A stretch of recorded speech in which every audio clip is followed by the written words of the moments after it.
Okay, ladies and gentlemen, Tim Harridge here. Thank you for taking your time to join us tonight. Today is May 20th of 2020. It feels like Groundhog Day every day where I live. And the real estate market makes no sense, but a lot of sense. It just depends where you look and who you listen to. So last week, my wife and I were down in San Antonio checking on a new Airbnb property we have, which seemed like a great idea 6 months ago. And now I'm pretty sure it's not going to be an Airbnb property. So we were down there taking care of some things, and she pulled up a Texas Realtors webinar on YouTube, and she started listening to it in the car on the way down. And I heard a familiar voice on the other end. It was Mark Dotsur. And I told her to turn it up, and we listened for about an hour, and then we listened again for another hour because I had had a lot of experience with Mark from Homevestors conventions in my past. It was very Texas real estate focused at that time, but so much of what he said not only resonated with me, I needed to hear it. I needed to hear someone that wasn't backing himself into a corner and trying to preserve face, that was willing to back himself in a corner and not trying to save face by not being too scared of COVID. And some of the things he talked about with interest rates, supply and demand, core fundamentals, trends he's predicting and observing in the residential real estate market really just struck a chord with me. And I thought, you know what? I'm going to email the guy and see if I can't get him on the phone. And sure enough, he had an opening. So when I announced this last week, it literally was the day I decided to do it.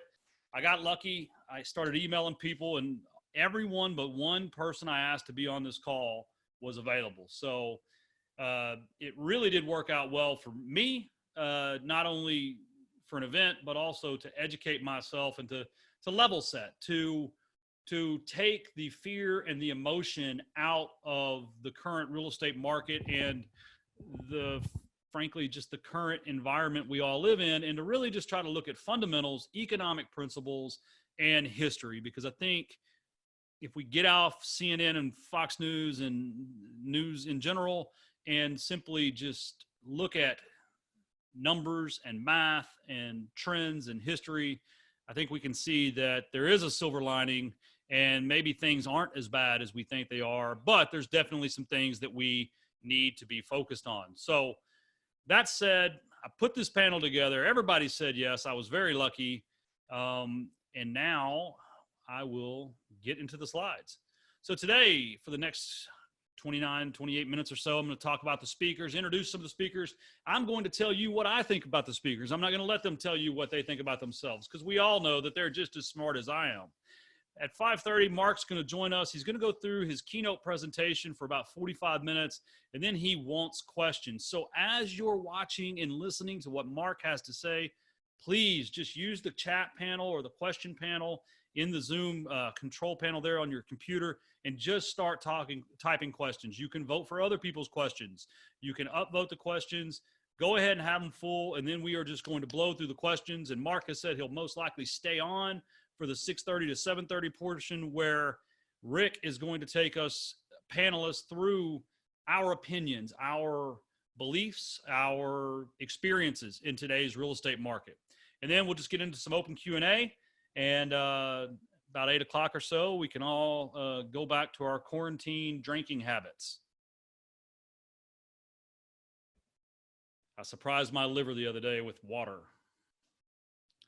So one of our first speakers is Darren Blomquist. Darren is someone I've heard speak many times in his various careers, and obviously we've seen him all over the news. You'll notice that I'm about the only person on this presentation that doesn't get to say USA Today, New York Times, and Wall Street Journal, and that's fine. I always like to be the dumbest person in the room.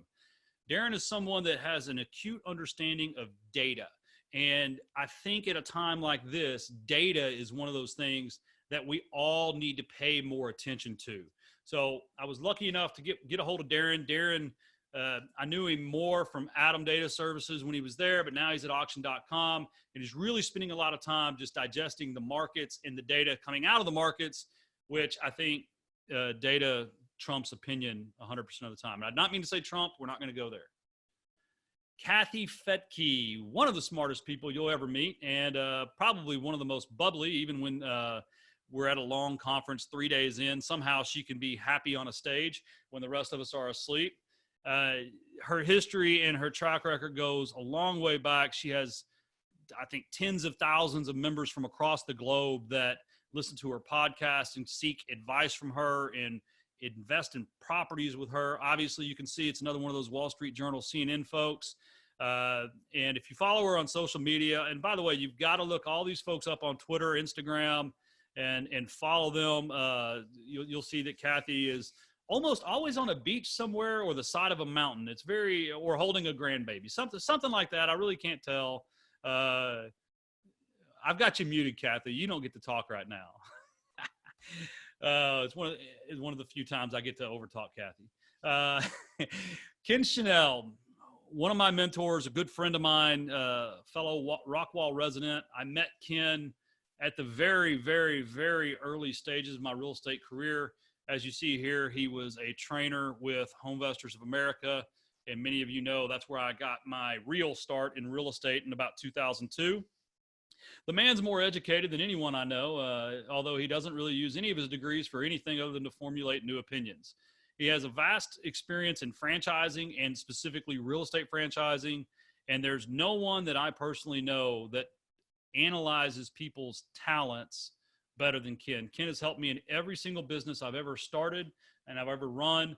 And almost all of the successes and failures of my businesses can be tracked back to not listening to Ken or listening to Ken.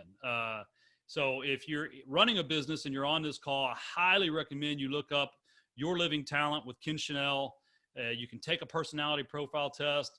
It will help you in your marriage. It will help you with your children. It will help you in your business. Ooh, click the wrong button.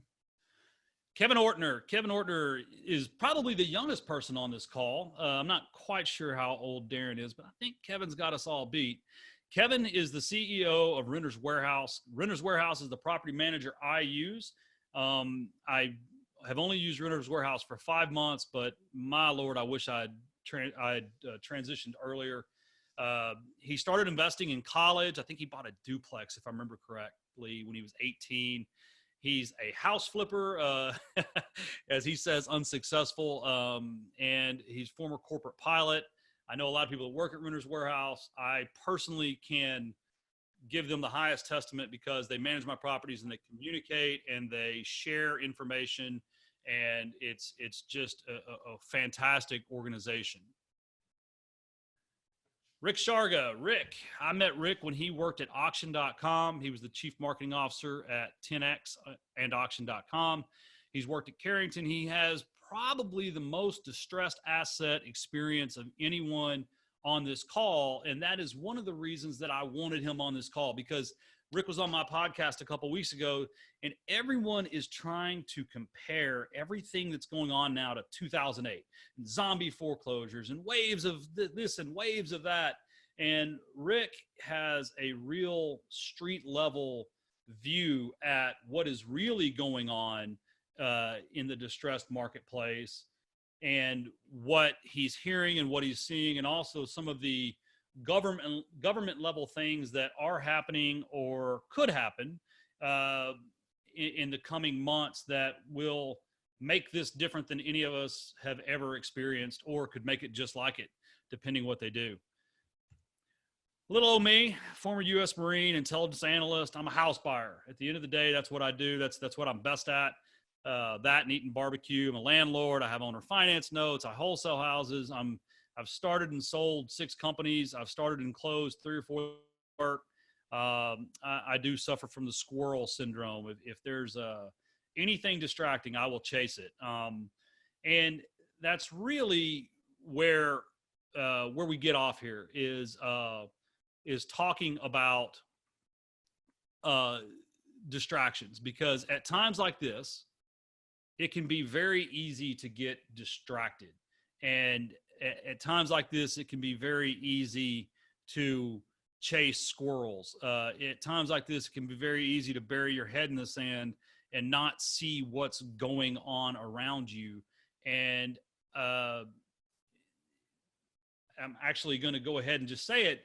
One of the reasons I listened to the webinar I was talking about earlier with Mark Datsur and Texas Real Estate, the Texas Association of Realtors, twice last week, was to shift my own thinking, to get me back to kind of level set, to step one, because I had bought into some of the hype. I went through several phases at the beginning of this crisis. And the first stage, and I don't know how many of you have experienced this, the first stage was fear, was I'm the father, I have to protect everyone, let me lock it down.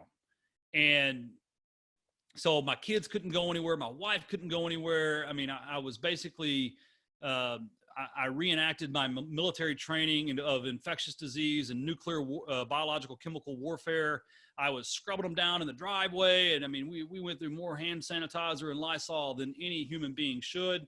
And then the next couple of weeks was boredom and borderline alcoholism, basically, where it became Groundhog Day. You would wake up, you'd make breakfast for the kids, read the newspaper about how awful everything was, play some Sudoku, make lunch. And I found myself in the backyard at 1 o'clock. Hey, it's a nice day. Might as well drink a beer like it's a Saturday. And, you know, a couple of weeks into that, and then I heard Mark, and Mark's talking about all the fundamentals, and I don't want to take away from what he's saying, but it really is, I hate to beat the drum, mindset, but it is really about your mindset and the perspective that you choose to view the world from. I'll talk a little bit about my business because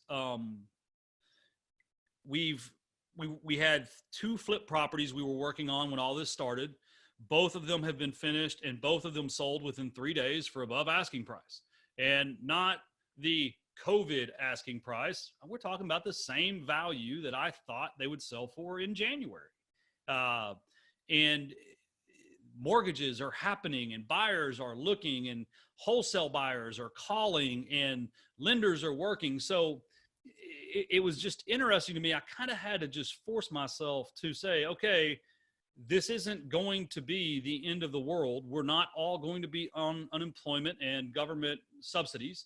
And let's go back to looking at the basics and the fundamentals of the market, which Mark's going to talk about here in a little bit: supply and demand, low interest rates, lack of housing, household formation, and all those things that really are going to drive how people live and where they live.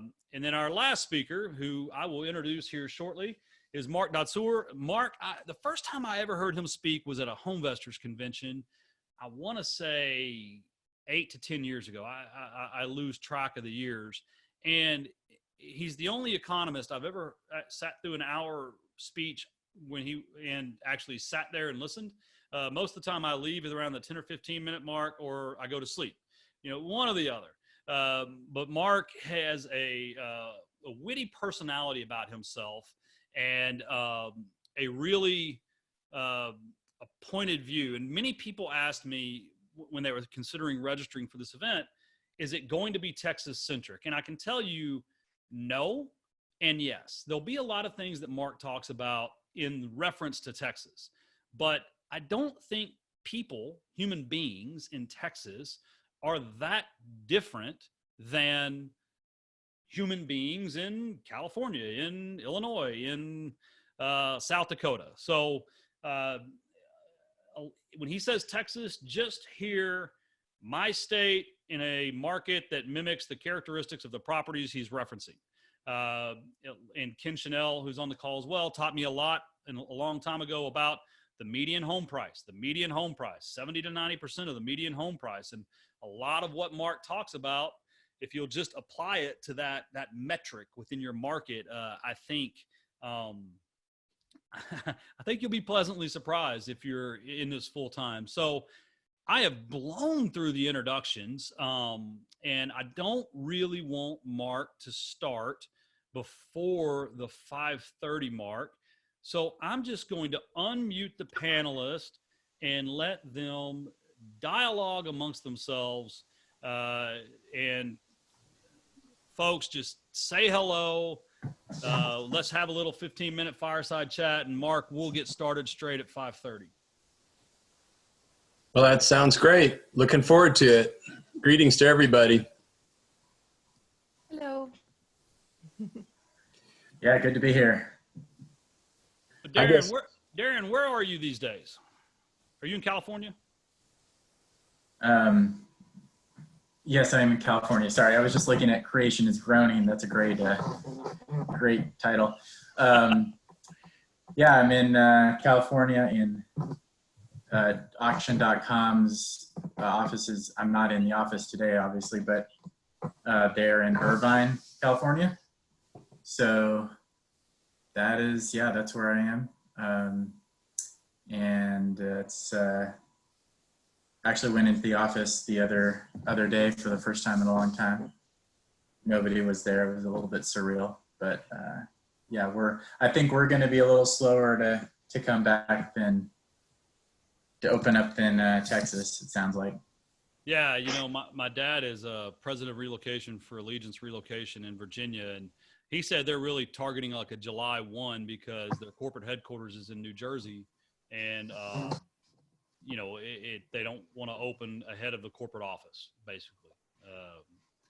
And hopefully the Northeast and the West Coast can kind of follow. Maybe we'll be the trailblazers in a positive way, like Kathy said. Maybe we won't all get sick. Yeah, I think it's a natural phenomenon to happen that Americans get tired of being afraid pretty fast. And having a beer on the back porch at 1 o'clock is enticing for a day or two. And then you feel like your life is passing away each day with nothing to show for it. And suddenly the urge to get out and take a risk starts to overwhelm things. And so, yeah, and people are getting tired of government telling them what to do. And that's healthy. That's one of the best things I've ever seen. I love it anytime that people get sick of their government telling them stuff. So it's kind of a growing time though, because I mean, frankly, I fit in the high risk category. I'm 65, 66 in another couple of weeks. Got a lot of asthma and bronchitis and pneumonia. So I'm the one that doesn't want to go out very much, but closing down the country for me is ridiculous. I like freedom in America. I might wear a mask to the store. I don't know. I don't go to the store enough to even know, but I probably will. And if somebody comes up to me and says, "Hey, dude, nice mask," whatever, or worse, I'm just going to say, "Hey, pal, are you big on freedom? Do you like freedom?" "Well, yeah, heck yeah, I do." "Well, that's good, because I'm glad you're going to grant me the freedom to act like I want to, just like I'm going to grant you the freedom to act like you want to." And then hope I don't say, "So get out of my face." I probably won't do that, but I'd probably like to. Well, it's kind of interesting. I'm out here in Rockwall, and we've had 50, 60 cases, and we've had 9 deaths. They've all been in a nursing home that is for at-risk patients. And our stores, you don't have to wear a mask. A lot of people choose to. You don't have to do anything. But then I got to San Antonio, and I walk into the HEB grocery store, and this rent-a-cop just runs up to me and is just browbeating me about, "Where's my mask? Where's my mask?" And I was like, "I don't have a mask, man." And yeah, it was just like you said, it was frustrating that, in the United States of America, in San Antonio, Texas, you're going to tell me how to dress, or, it rubbed me the wrong way for sure. Well, there's a part of my presentation that shows that looks like child's play compared to some of the things that are trying to go on in the name of health right now. And so yeah, I just have to call it out. I called out 5 years ago. I started saying, look, China is a strong country because we allowed it to become strong. They're a subcontractor for America, and as long as we buy their stuff, they're a great power. we stop buying their stuff, they're not a great power anymore. And so it just, you know, this healthcare stuff is good. I'm afraid of, I don't want to get coronavirus. I grant that it can be pretty bad if you get it. So I don't want to get it, but I don't want to destroy our freedom just because the world is a risky place. I hate for these people to know this. It's a secret, I guess, to a lot of people. The world has always been a risky place. Every day you get up and leave the house, there's a chance you're going to die that day. And so you might as well just get used to it. And a big government cannot protect you. Not only they don't have the money to do it, and they certainly don't have the competence to do it either. So the sooner they get over that, the better, because our country is strongest when we have independent businessmen and women that aren't dependent on government, because they're the most dangerous voters you can have, because they hold their elected officials accountable, because those elected officials are public servants hired by the voters to do their will. And these public servants forget that a lot, and they need to be fired, and they need to be reminded of just exactly who they are and why they're there. Right. Kathy, what are you hearing from your network? Well, I'm in the thick of it here with Darren in California, and I'll tell you what, it's interesting because I often laugh at the lack of I guess forethought on some of these things, because it's like I posted a picture of me hiking, and hiking was illegal for a long time. So I thought it was funny, and I posted a picture of me hiking saying, "Oh, look, I broke the law today." And I thought people would laugh. They were very angry. They were very, very angry. So, you know, I stopped doing that. But what I want to tell people is, hey, look, the more people that get this, the better for you. So stay home, let everybody get it, and then you can walk outside. And so I just don't understand the mentality. Of course, there's been some reports saying that you can get it twice, but they come from China. So I'm not sure. But our members, on the other hand, we had more new members last month than in an entire year. So what that tells me is that, and I mean, like 1,000 new members in 1 month. So it must have been more than that. Anyway, it was a lot. And so people are seeing this massive printing of money that is unlimited according to the Fed, which is terrifying because most people understand what that means. I mean, it's terrifying on one hand because someone's going to have to pay that back. Unfortunately, probably our kids and grandkids will maybe be gone by then, but it also can mean that asset values go up. So and paper assets go down. So that may be one of the reasons why we are just flooded with people who are. I didn't want to sell any property. I didn't want to market anything. I didn't. It was like, hey, let's just wait and see. And we had people begging us to show properties like they really want to get their money in hard assets. So that's what's kind of happening. And the property managers we work with nationwide, 15 different states, we worked together in March to say, okay, how can we help our tenants get their rent paid? And they came up with a lot of ways to support the tenants and, finding how to get the stimulus checks, how to find new jobs, just charities and things that would help the tenants. We had a 95% collection rate across the board in 15 states. So we didn't expect that. And that happened in April. And then May was even better. So a lot of these things we were a bit surprised. But again, it kind of comes down to housing really stepped up to the top of the list of priorities at this time, where people would really like to have a place to live that's comfortable, since we're going to be stuck in it for a while. I've always said the 3 basic necessities in life are food, water, and shelter. And I don't want to be a farmer. I don't know how to create water, but housing, hey, I get that, right? I mean, so why not have your investments, your income based in a necessity of life? And yeah, we're at 100% collection. Kevin Ortner has been, his team have been great, and they communicated in advance, said if you're not going to pay, you need to talk to us. And we've been fortunate. The first month we had one slow pay in April, and then in May we were at 100% before the 5th, which like kind of the same metrics as your network. So who knows? Maybe it's not as bad as what we've been told. And I do want to say to that real quick is that at Real Wealth, we have hundreds of doctors in our network because we have an investor network. So of course we have lots of doctors. And from day one, they were telling me this is nothing to worry about. And I thought, oh, you don't know. You're just a doctor. I want to listen to the politicians, man. And so I was like you, and I was scrubbing everything. Oh, you should see. Nobody could come in my house. I was scrubbing everything outside. It was terrible. And for a month, for 6 weeks.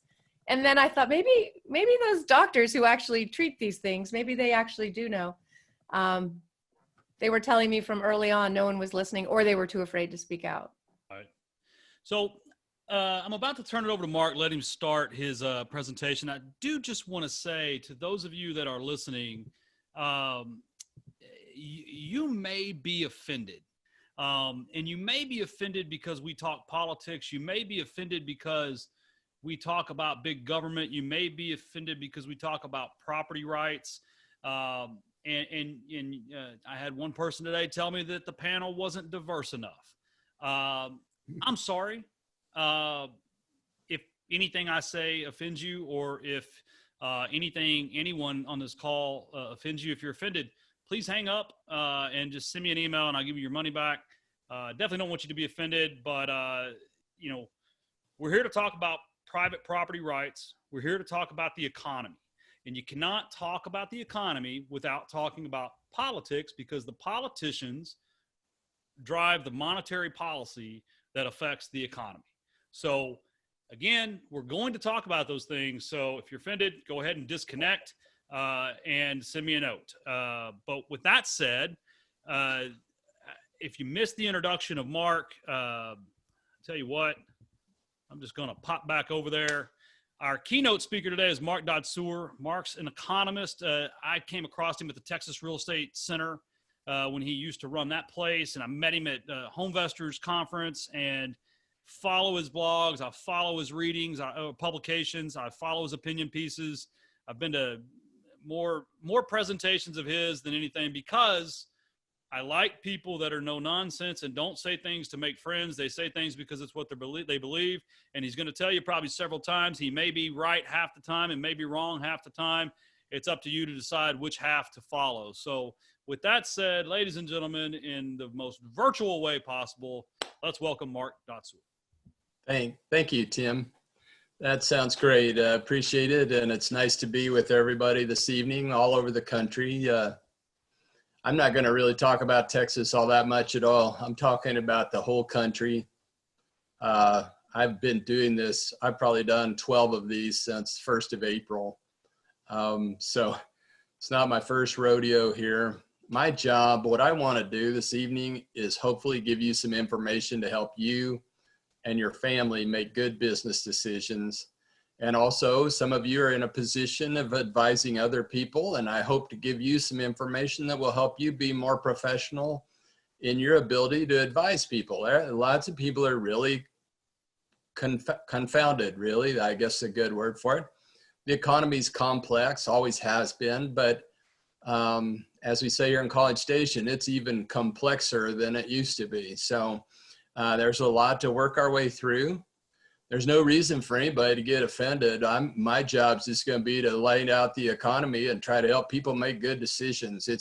I think the only people that might get offended are people that are just too heavy into politics. And I totally get that. I'm apolitical. I find that the Democratic Party and the Republican Party are the biggest blight on our economic future that we have. And I wish they'd get rid of both of those tribal parties. They mean nothing to me. So I'm just going to talk about policies. And again, that's right. I'm an economist. That means there's a 50% chance anything I say is wrong. But you could have paid $500,000 to get Brent Bernanke to speak here, Tim Geithner, and their odds wouldn't be any better than mine. That just comes with the trick. So with that said, I was trying to think. I came home middle of March from visiting my mom. and everything had changed. And it took me a while because I like to have a picture on the front of every presentation I make to try to represent the whole economy in one photograph.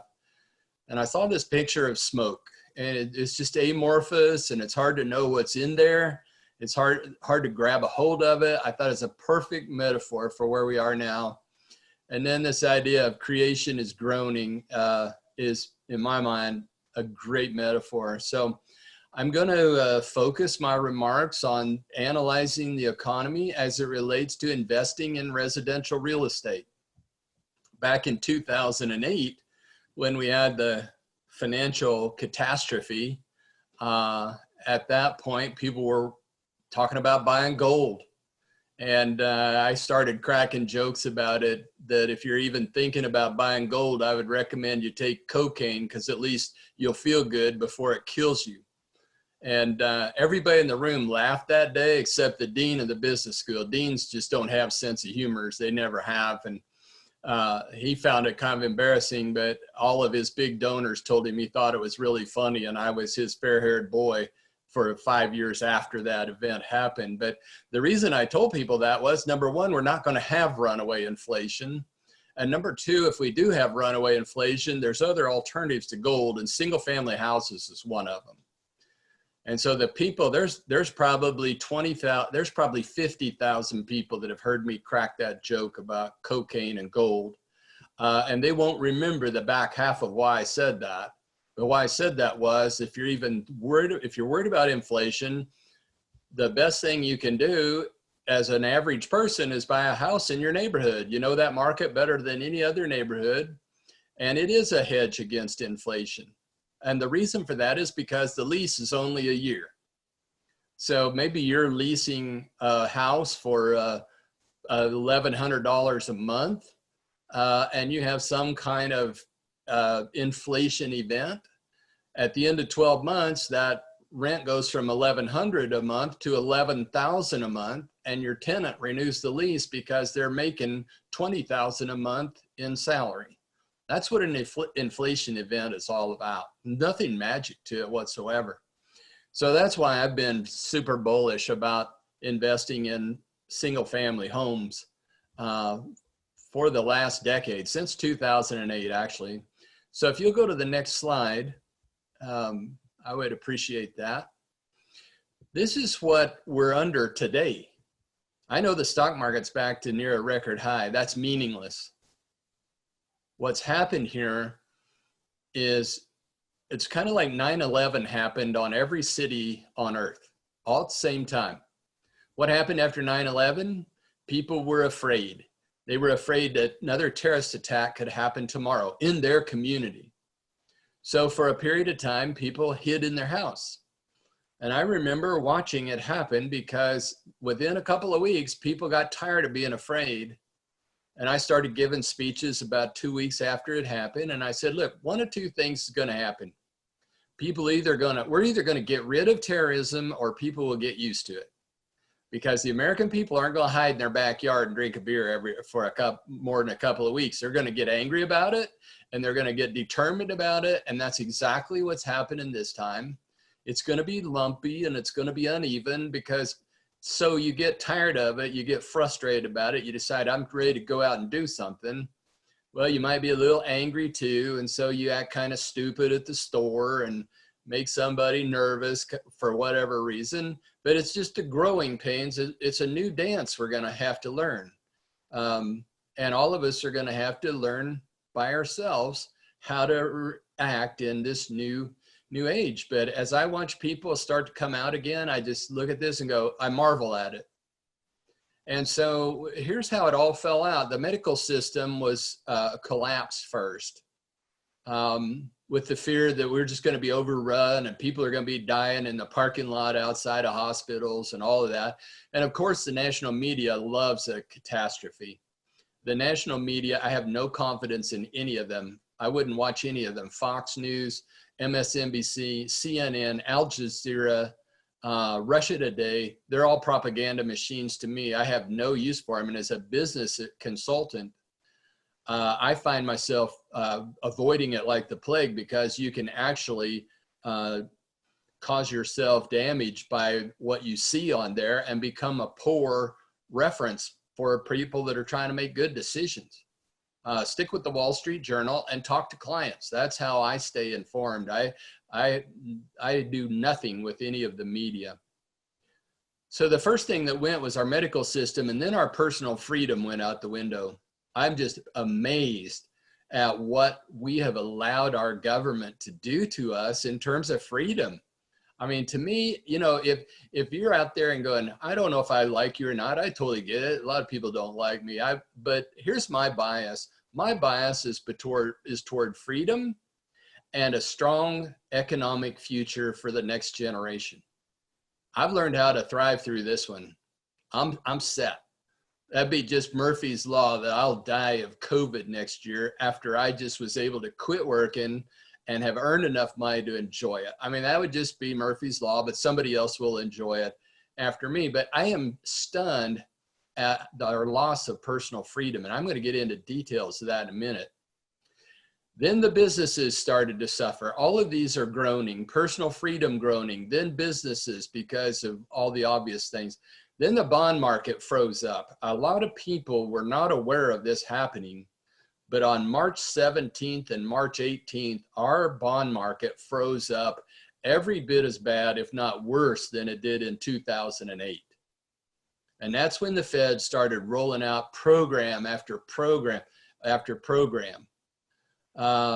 And then the stock market took a dive after that. There was those days where it was up 2,000, down 1,500, down 2,000, up 900, as the market was just in chaos pretty much. And then the supply chain started groaning because food, for one, farmers were still producing, chickens were laying eggs, cows were producing milk. But the problem is that in America, a bunch of our food goes to restaurants and the other part goes to the grocery store for us to use at home. And we used to eat out a lot at restaurants and not eat at home all that much. So when we all decided, let's cook out at home, the stores ran out of stuff. And meanwhile, there was a gross surplus of things at the restaurants. And we're starting to, that's part of the change, the new, I hate that word new normal, but it's a sloppy concept, but I'll use it. That's going to be the new normal. People are eating at home more often. So the supply chain has to change so that more food goes to the grocery store and less food goes to the restaurant going forward. And then lastly, state and local governments are groaning. You're not hearing much about that yet, but they're under huge duress. The state and local government budgets are going to get hammered because of lower sales tax revenue and hotel motel tax and even other revenues besides that. And so as we sit here tonight, I don't care that the stock market is near a record high again, or at least expensive again, or highly recovered from where it was. I don't care anything about that. The reason that happened is because the seas are still choppy. What's happened is the Federal Reserve has poured about 1,000 barrels of oil over a choppy sea so that it doesn't feel as choppy as it really is. But make no mistake about it. When you get down underneath the stimulus packages and the PPP package and the credit facilities, the waters are still immensely choppy right now. And that's why our government's going to have to stay in there and print more money and create more programs. But that's also why I would caution people that because the stock market's high means absolutely nothing about the health of the economy whatsoever. And I'll talk about that. And because of that, all the volatility in the bond market and all the volatility in the stock market, whenever that happens, I've been doing this since 1997. So this is not my first rodeo. And whenever you get volatility in the stock and the bond market, people naturally start going toward houses and real estate and land.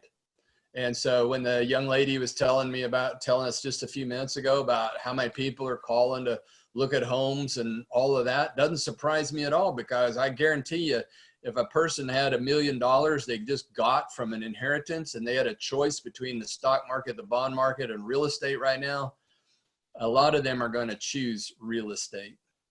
Next slide, please. So here's kind of my take of the big picture. It's going to be a gradual recovery. It's going to start. I think it's starting right now, but we take a big hit. We haven't seen how much damage has happened to the economy yet. And I'll talk about that in a little bit, but the damage to the economy is massive. And so it's like the price of oil. When you're at minus $37 a barrel and suddenly you're at 11, that looks like a massive recovery. And when you're at $11 and then suddenly you're at 31, that looks like a massive recovery. But the fact of the matter is, all kinds of people in the oil and gas business are going to go bankrupt at $30 a barrel. And so we're going to have to just be realistic. I don't do Zig Ziglar power of positive thinking. Let's put some lipstick on a pig and sell something speech. I'm not Zig Ziglar. I'm not a motivational speaker. I don't have any self-esteem, so I don't care if you do either. The whole reason I'm here is to try to just lay the facts out to make good business decisions. My whole career has been based on the idea that if you tell people the truth with as much logic and fact as possible, they will make good business decisions, whether it's a great market or it's a terrible market. And I'm indifferent to them. People have said to me, you know, for an economist, you're kind of funny. I understand that, and some days I am, but in 2009, people were saying, you know what, for an economist, you're still kind of funny, but why is it when I hear you speak, I want to take a warm bath with a glass of red wine and a razor blade? And so I get both of those kind of comments, and I get it. I'm not here to lift everybody up, motivational speech. I'm here to hopefully help us all learn something. And so the other question is, how long will it be before we feel comfortable? And a lot of you in this audience that are 30 years old, 35 years old, you're probably comfortable already. You're probably ready to get out and rock and roll. And I want you to do that. I hope you do that. We need the economy moving again. But for a person like me, I don't feel that confident. I'm not ready to hop on. I won't be hopping on an airplane and flying to the UK for a vacation anytime soon. The other issue is what's going to happen next December coming up. Are we going to have another go around of this? Well, and will our government force us to abandon our businesses again every year? I feel better about that in the last 2 weeks because the American people are rising up and saying, you're not going to do this to us. No, you won't. You might want to, but we own this country and you can't make me lose my business just because you're a doctor and you think you have to protect everybody on earth from a virus. Nobody protects everybody on earth from a virus, and you can't ruin the strongest economy on earth because you're afraid that certain people will get the virus. I get it. It's a risky business. It's a risky world we live in. It's just a terrible trade-off, and I'm thrilled that the American people, I'm thrilled to find governors saying, oh, you know, I'm changing my mind. We were going to release the lockdown on this day. No, we're going to go ahead and do it now. I'm thrilled with that because that means these politicians understand who's the boss, who are the stockholders, and who's the public servant. And that thrills me to no end because I have nothing but confidence in the American people. Can they do stupid stuff? Of course. Could they go to the beach and sit and do mud wrestling or beach volleyball all together and 25 people get the virus? Of course they can. The American people aren't immune from being stupid, but that's what we have in America. We have a freedom to be stupid. And that's just the way it goes. But I'll tell you what, you can't destroy everybody's economic life and economic future because a small part of society is going to act stupid. It's just, we'd have to understand that. And then the next slide, please. This came to me a couple of weeks ago thinking about the oil and gas business because force majeure, I don't speak French. I live in a state that I haven't heard a French word said in 20 years that I've lived here. So I don't know how to pronounce it. Forgive me if you know, but force majeure means that I don't have to honor my contract. If I agreed to buy a bunch of oil from you at $52 and it's time for you to ship it to me, I don't want it. And you can't make me take it.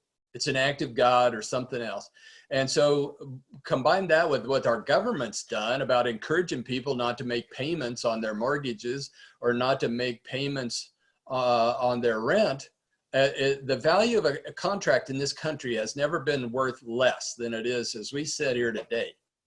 And the risk premium for real estate is going to go up. How much, I don't know. I don't think it's going to dent prices, because I think people want to own homes so bad they're going to be willing to take a low yield. But all I'm saying is everybody that buys a house next week is going to be thinking about something different than they did 2 months ago. And that is, 2 months ago, they never thought that their government would say, it's okay for you not to make your rental payment. In fact, it's okay for you not to make your mortgage payment for up to a year. So that's why the mortgage market's high. 30-year mortgages should be easily around 2.5% right now, and they're not. And the reason they're not is because there's risk in the mortgage market that you make a loan to somebody and they don't have to pay you for a year. Next slide, please. So I just morphed into this picture about a week ago, because I see what's happening now is we've got this tug of war going on that I've already talked about, so I don't need to belabor it. Fear versus freedom, fear of illness versus freedom. And the American people, even these Britishers, I mean, everybody on earth loves, even people in China, a communist dictatorship, they love freedom too. Everybody loves freedom. And so right now we're in this tug of war. It's like, I'm kind of afraid. I kind of feel like I shouldn't go out. Oh, and some of my neighbors know it all, and they're going to shame me because I went out to a park. You see, I ask everybody, when they try to shame you about something, ask them if they like freedom or not. That's a simple answer to this. And let's celebrate freedom. I totally get it. People have been brainwashed that this is the worst thing of all time. CNN, MSNBC, all of the news on TV, they love a catastrophe because that's how they sell advertising. And this is the catastrophe. This is like having 90 hurricanes all at the same time, all over the country. It's not just people in Florida watching for a hurricane. It's people in Ohio looking out for COVID. This is an extravaganza for the media, and they're going to do everything they can to be sure to let you know it's biblical. It's biblical proportions. It's catastrophic, just like a hurricane. We've never seen this before. It's going to be catastrophic. It's biblical. That's how they sell advertising. Those are their key buzzwords, and that's what they're doing right now. I have no doubt that the coronavirus is scary. I have a respect for that virus, that it could kill me. But I'm telling you that there's nothing new with that and flu and heart attacks and strokes and everything else. What's new about this is the lack of freedom. Nobody took away your freedom because I had risk of having a heart attack. Next slide, please. So I'll go fast through these, but these are just examples. Okay, so how could Cuomo come in and say, your business is non-essential? I just talked to the people that sell concrete today. They're essential business. So's a pot dispensary. I love that. So, okay, who made the decision that pot was a big deal and an essential service, and getting my hair cut wasn't? And trust me, I don't normally look this dorky. I haven't had a haircut since February. Bon Jovi on TV last night, right in the middle of a new song he's singing for 25 million people, he held up a white sign right in the middle while he's singing. He didn't miss a beat, and he says, "I need a haircut." I thought, dude, I need to put that in my presentation too. Next slide, please. Who decided who's essential and not? It's disgusting. Government. So the rule of law, then they come in and say, okay, so we're going to close your business down. Oh, and then by the way, we're going to annul all your contracts. And I totally get this. This is nice. These people need help. But I'll tell you what, when you do this, it has unintended consequences too. So come in and tell people, hey, you don't have to pay rent and you can't evict people. So the rule of law goes out the window. As we said here today, the rule of law is gone. The courthouse is closed. Evictions are off limits. So the rule of law, that was the strong part of America. That's what differentiated us from a banana republic or China or India or Europe for that matter. We have a rule of law here where if you have a contract, you have to honor it. And that is gone as we sit here today.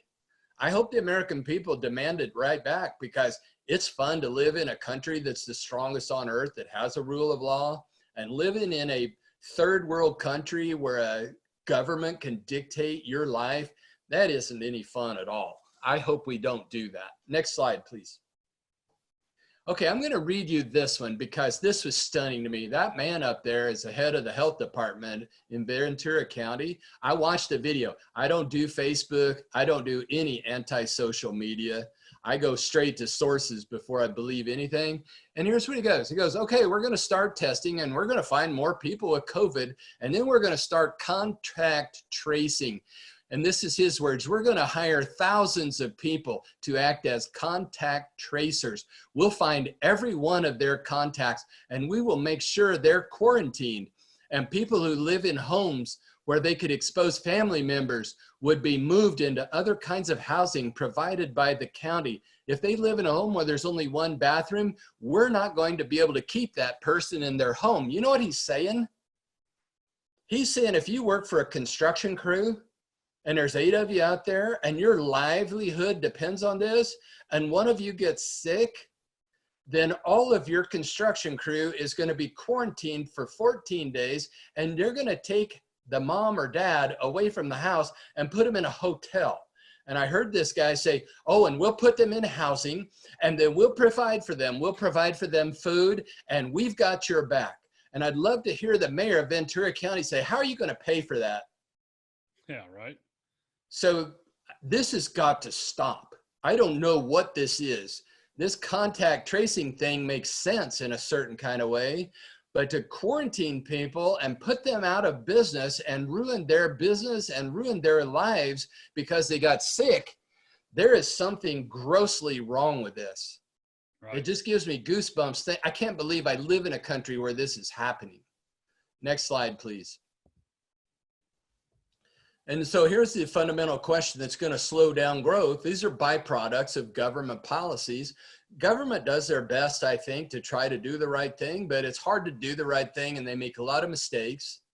And the unintended consequence of this is, are we going to have to close our businesses again next December? And so as people start to get back into business and open up again, they're going to be slower to hire because it's like, how many months is it till December right now? It seems like it's about 7 months from now. Next slide, please. The recovery is going to be uneven. So don't let anybody tell you it's going to be a U shape, a V shape, a W shape, a Nike swoosh, whatever those are. Those are meaningless terms because every city in America is going to be different.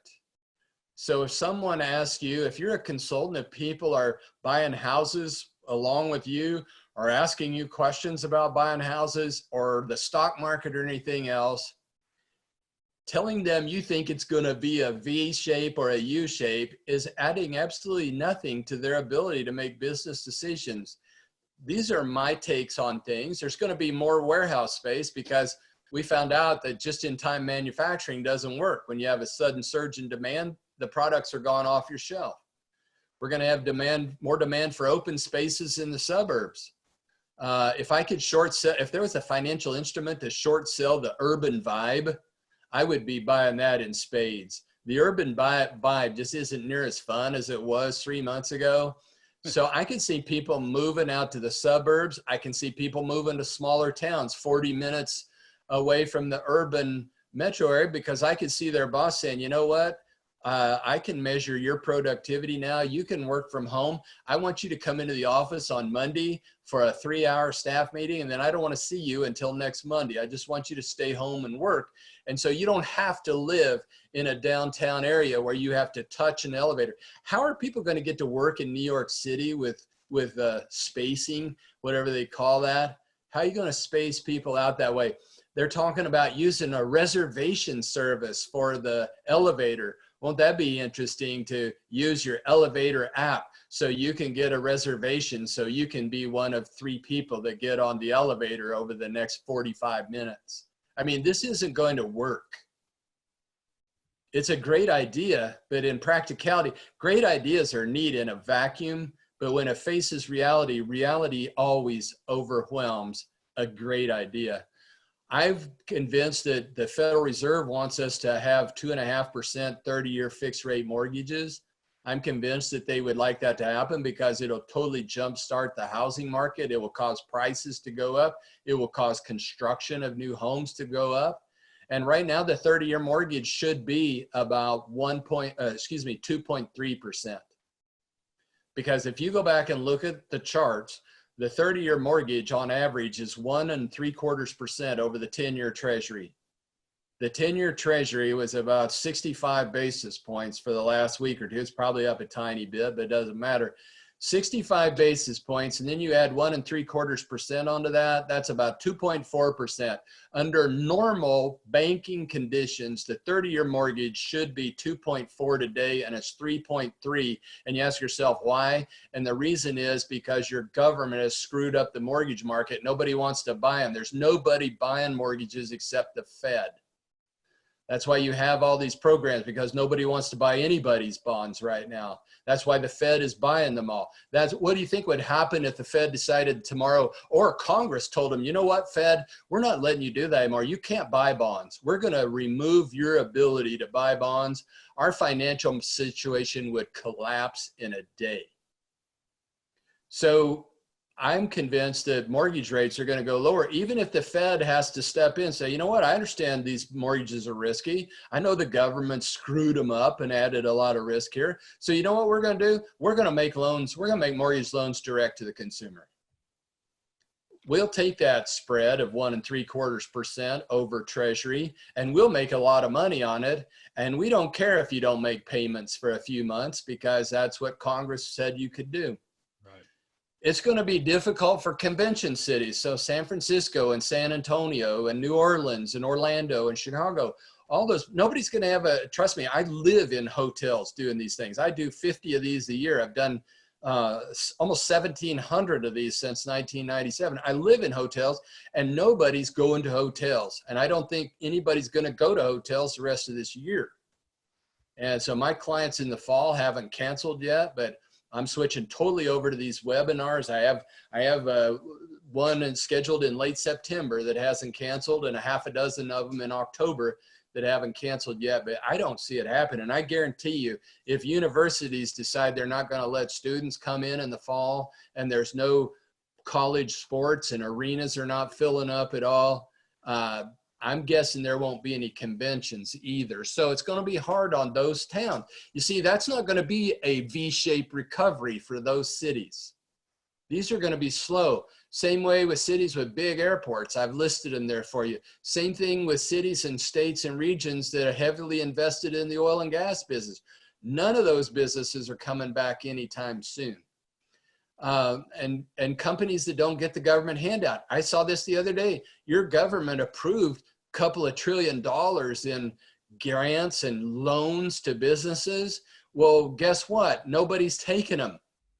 I saw this the other day. I can't remember. I didn't write it down, so I can't remember for sure. But it's something like 85 to 90% of all those loans that are supposed to go out to businesses are not being utilized. They're sitting there doing nothing. They're not being sent out, frankly, because the businesses don't want them.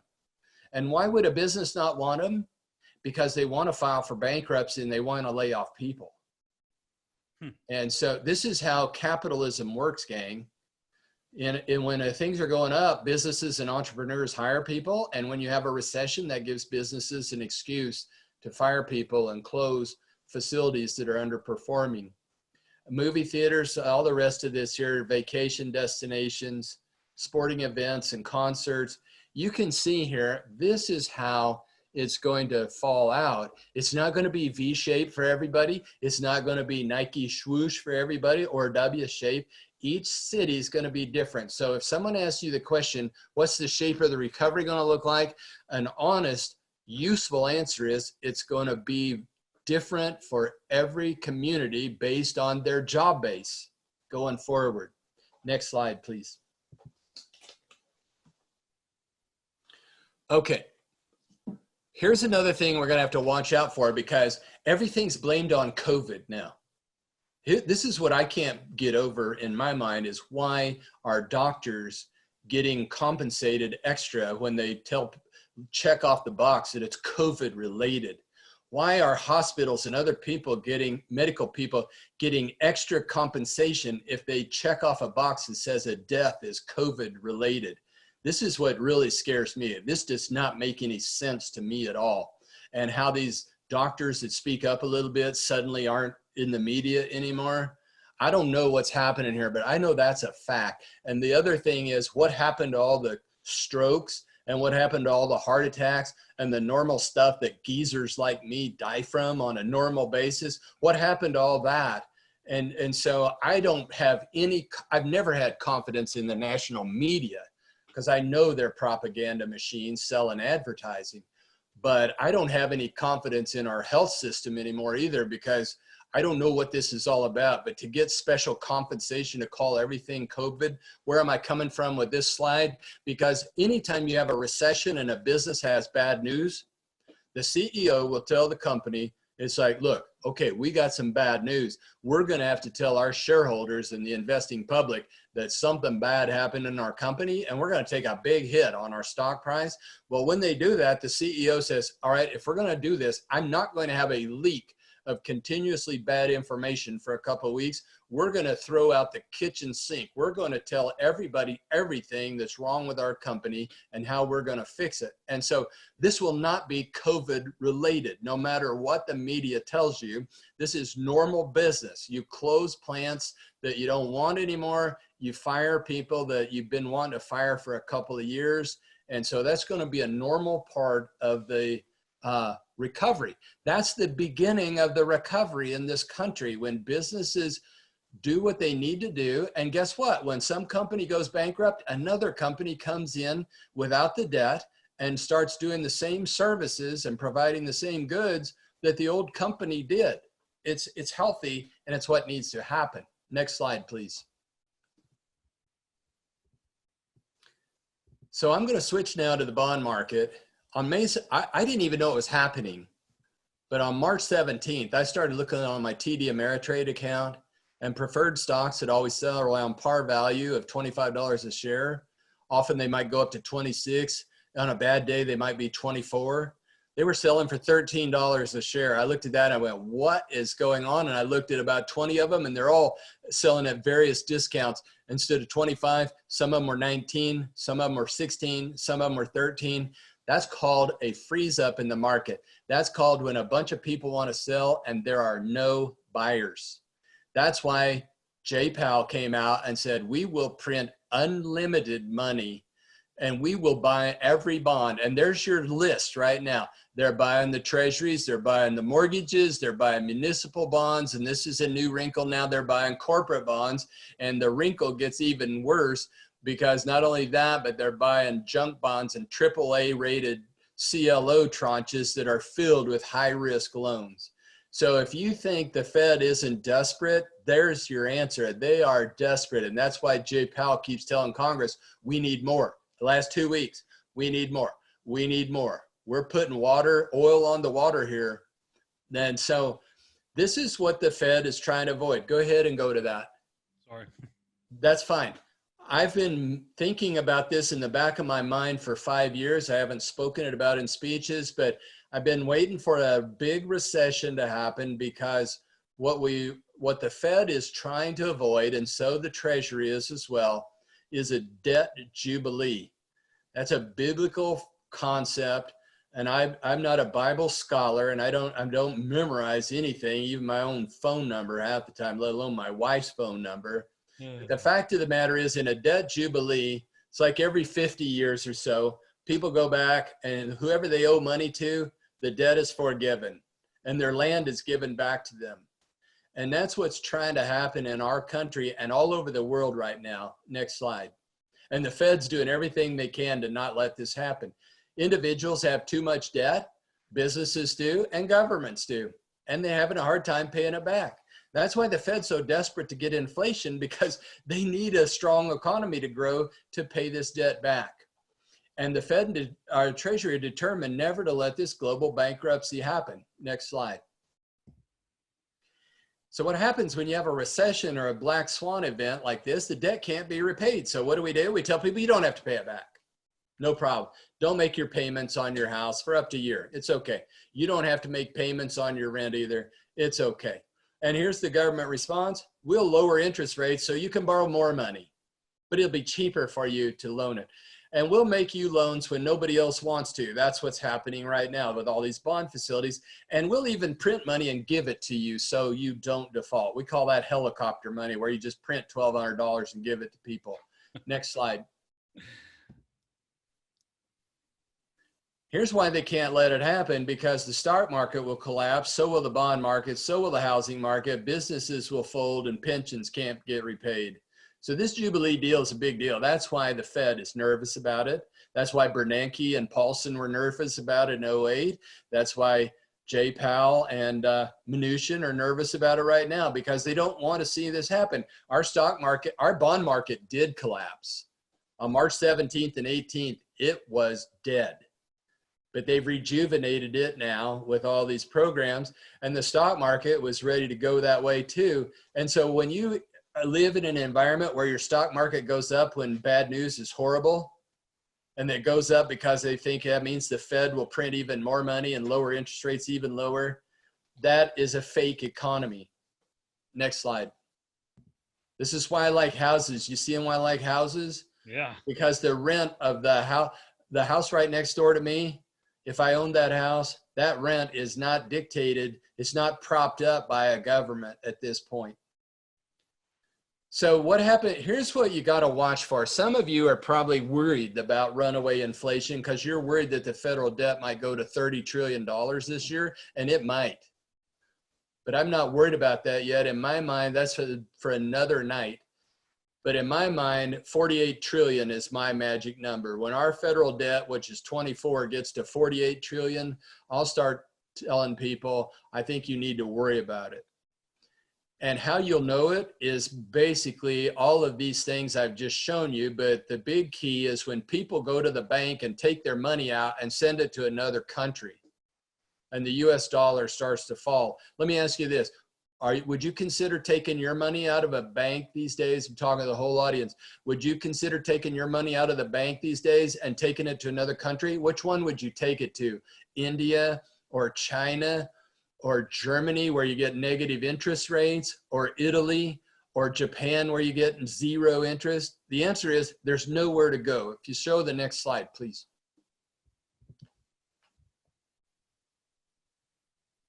This is why I think interest rates are going to stay low for a long time. The last time the bond market blew out was 2008. The Fed panicked, dropped interest rates to zero because they didn't want that Jubilee to happen.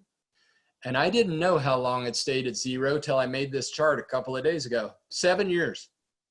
Wow. I think the Fed funds rate could stay at zero easily for 7 years, since this is what it did the last time. Next slide. Here's the US dollar as its value to other currencies. I'm going to start showing this slide in every speech I give for the next 5 years, because people are going to get nervous about our debt going up and the fact that our government runs multi-trillion-dollar deficits every year. That's going to cause people to get spooked about inflation. That's going to make them want to buy houses. That's going to make them want to buy all kinds of real estate, as well as Bitcoin and gold. I totally get it. I won't be buying gold anytime soon. Here's your barometer. If the US dollar plummets, that's when you get runaway inflation. It's not because the price of gasoline goes to $4 or the price of eggs triples in value for a couple of weeks. Runaway inflation happens when money starts flowing out of America to other countries and the US dollar loses its value. And as you can see now, that isn't even close to happening. Next slide, please. Underneath the economy right now, I think the strongest sector in America is the housing market. It turned the corner around Labor Day last year. I noticed home builder stocks started going up. I started doing research thinking, why is that happening? And I was happy to tell people all over America that the housing market has kicked in again. It had gone flat for a couple of years, and demand to buy houses was increasing dramatically. And that's great because the housing market leads the US economy out of recessions. That's how they typically work. So I was telling people as late as the end of February that this is great news, folks. Looks like we were trying to maybe have a recession the next year or two, but if the housing market turns the corner, we may not have a recession for a longer period of time. Why am I showing you this tonight? Because I know people in this audience like to buy homes for investment. And so part of the reason your investments go up in value is because the people you're competing with, which are owner occupants, they want to buy homes. And is that all across the board? No. Do you think house prices could drop?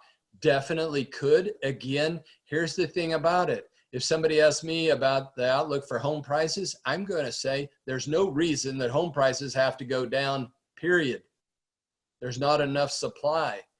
But within that statement, here's something else I would say if people quiz me. The bottom third of the market has a lot of energy in it. I think prices in the bottom third of the market, wherever that is for you, it might be different in Abilene, Texas than it is in Southern California. I totally get it. But what I understand is in the bottom third of the market, those prices are strong and demand is off the chart. So I see no reason for the bottom third of the market to go down at all. The top third of the market, north of $1 million, that's weak. The supply of homes available compared to demand has been high for 3 or 4 years. Prices were stable, I guess. I could see prices drop in the top third of the market. I understand and I know that investors in single family, you don't buy $1 million houses to rent out for $1,400 a month. So that's a non-issue. What is an issue is some of you might be thinking, well, I saw on the media because somebody from MIT said home prices could fall 10%. If you're not familiar with MIT, it's a community college back east. They got a great basketball program, but their economists have a 50% chance of being completely wrong, and they frequently are too. House prices do not have to go down for any reason. In my mind, the top third could be soft. You could see a 10% price drop in the top third. The bottom third, I would think prices continue to go up. And as the mortgage rate drops down to 2.5, where owner occupants can get a 30-year fix for 2.5, they're going to bid prices up. Forget that idea that they weren't affordable. Well, they're going to be affordable at 2.5, and people are going to buy them at that kind of rate. Next slide, please. This turbulence in the mortgage market, I've always described it, but I don't expect you to believe anything I say. I got a beard. I worked at Texas A&M for a long time. I got my degree from their arch enemy, University of Texas at Austin. And I also went to school at the University of Oklahoma for a while. So everybody in the Midwest absolutely does not trust me, period. Plus I got a beard. So all this stuff is documented. You can read it for yourself. I've already talked about why nobody wants to make mortgages, because nobody's paying them back right now. That's kind of an asset you don't really want to own, where your income stream doesn't come because your government has sanctioned people to not let that happen. Next slide, please. Okay, let me talk about single family for a minute here. I'll just read these because I want you to see them, and you got my permission to distribute this to everybody in the audience, and you in the audience got my permission to take my name off of it and put your name on it and give it at the local Rotary Club if you like. It won't bother me. Demand for single family is going to continue to grow. Suburbs going to be stronger. Small cities are going to be stronger. If you haven't bought any single family rental property in a small town that's got 25,000 people, that's 20 minutes outside of town, you might start sniffing around there, because I bet you people are going to be looking there as well. Next slide, please. Single family construction is not going to keep up with demand. We've had an inventory shortage in America since 2008. That's going to continue, especially in the bottom third of the market. That will cause prices to escalate. Go ahead and stay with that. That's fine. Mortgage rates, I think, could stay low for a decade because the Fed will keep them low with quantitative easing. Why? Because they don't want to have the Jubilee. They don't want to have that grass fire that burns out all the dead grass. You know what's cool, why I picked that grass fire metaphor, is because once you burn off all the dead grass, the pasture starts coming back green and it's very healthy. When you don't allow that to happen, it never gets as healthy. That's why Japan has been in a recession since 1987. That's why Europe's barely outside of a recession for the last decade. They don't allow grass fires to happen. That's why it's nice to own homes, and it's why it's good not to have too much leverage on your homes. I told my wife just the other day, I said, what would we do if I start to feel like the big jubilee is going to happen and the government's going to start printing money and the value of the dollar starts to collapse, and I start telling audiences, watch out, this is happening. My conclusion was, what I will do, I won't be buying gold. I will just buy 5 or 6 homes for cash and wait out the big inflation event. Because an inflation event, the only people that get killed are people with savings. If I have 5 houses or 10 houses, they might be worth 300,000 today. But after an inflation event, they might be worth 3 million a piece, and they'll be completely affordable because the wages went up by that much too. It's just the poor people that have a bond portfolio or have their money in a CD or in cash, where they wake up and suddenly their cash that they thought they were going to retire on is good for about 4 cups of coffee. That's what I want to try to avoid. And that's not happening yet. But I hate it that I'm even thinking about it, that I even had to talk to my wife and say, what will we do if what I'm talking about happens? And that was my conclusion. Next slide, please. Investor fear of inflation will increase. Even though I try to convince people it won't happen, I know they just can't deal with it. And so people are going to be worried about inflation. And that's why real estate is a hedge against inflation, because the lease term, an office building is not a hedge against inflation when you got a 10-year lease. But a house is a good hedge against inflation. The only thing better than a house is a storage facility, because the lease term on that's 1 month. Stock market volatility makes people want to own real estate even more. Bond rates offer you nothing. CDs offer you nothing. So real estate is going to be even more attractive than it has been for the last decade. Next slide. So here's the risk to the outlook. Will the virus come back next winter? Will government force you to close your business again? What if the mortgage market doesn't regain normalcy and 3.3% as high as it gets? I don't know. 3.3 might be low enough to get us out of this recession in terms of houses, but I guarantee you they'd like it to be down around 2.5. What happens if the helicopter money isn't enough? $1,200 isn't enough. How many times will we print $1,200 and give it to people? How many people are going to file for bankruptcy or close over the next 12 months?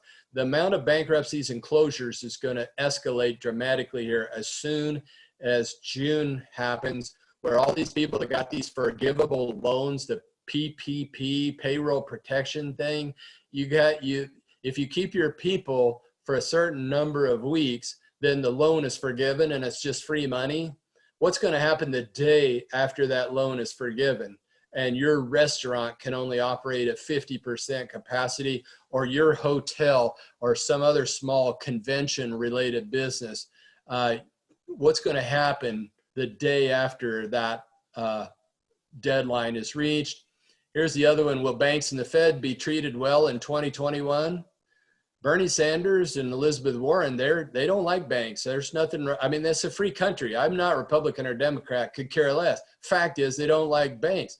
What do you think would happen if Elizabeth Warren became president and she says, you know, these banks have been robbing us blind. We are going to prevent the Federal Reserve from printing another dollar. We're going to void every credit facility that the Federal Reserve has ever put in place because it's bailing out big businesses. You know what that would do? That would bring on the Jubilee. That would bring on the grass fire in a day. I don't see Joe Biden talking like that. I don't see Donald Trump talking like that, but we'll just watch and see. Next slide, please. We may have just lost Mark. Oh, I'm still here. Okay.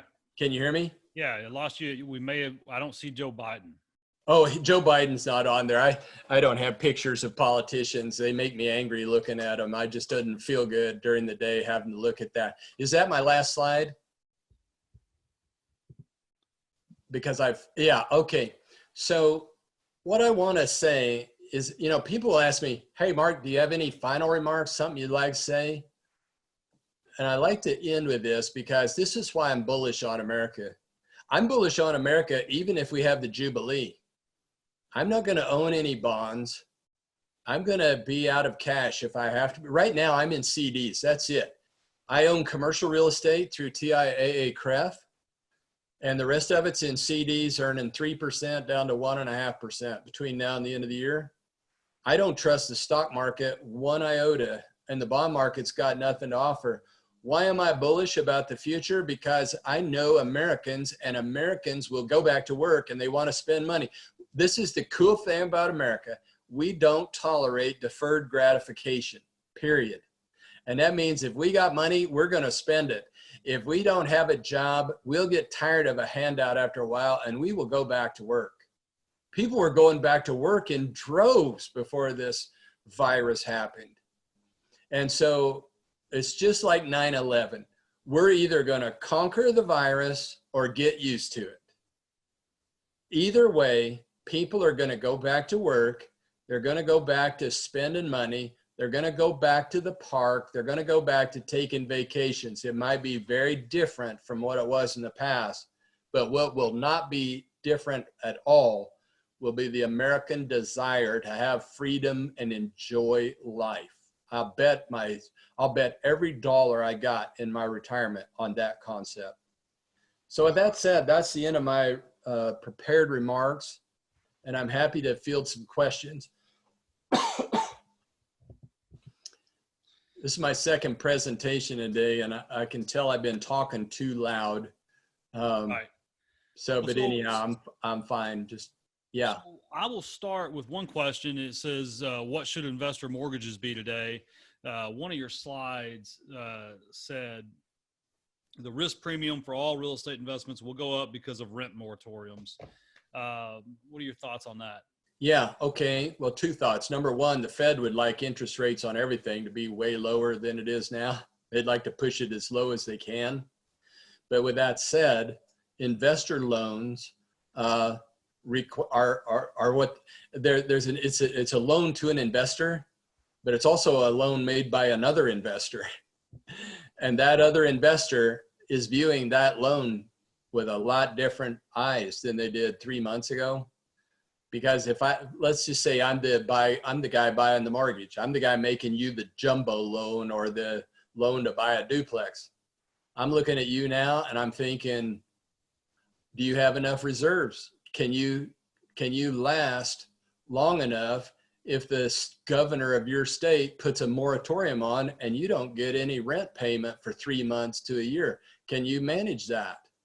And I know Fannie Mae, Freddie Mac, and others are now putting these rent reserves in there where it's like, okay, I'll make you a 75% loan to value ratio, but you have to put up 12 months of escrow reserves for payments, insurance, and taxes too.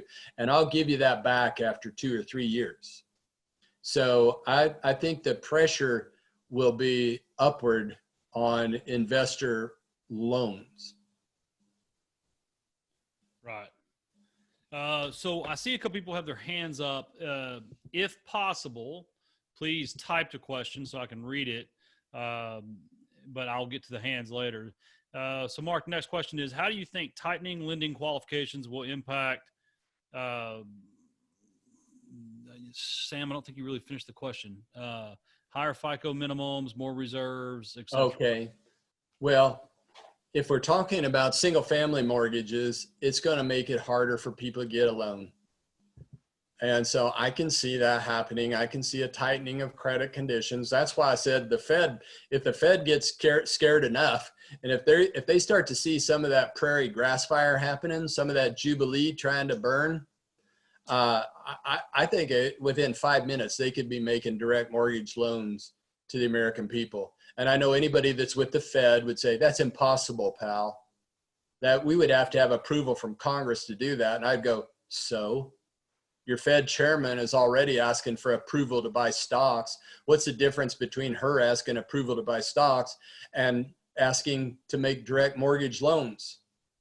And so it just depends on how the credit markets unfold. But yeah, obviously credit criteria is tightening up again, like it did in 10 and 11.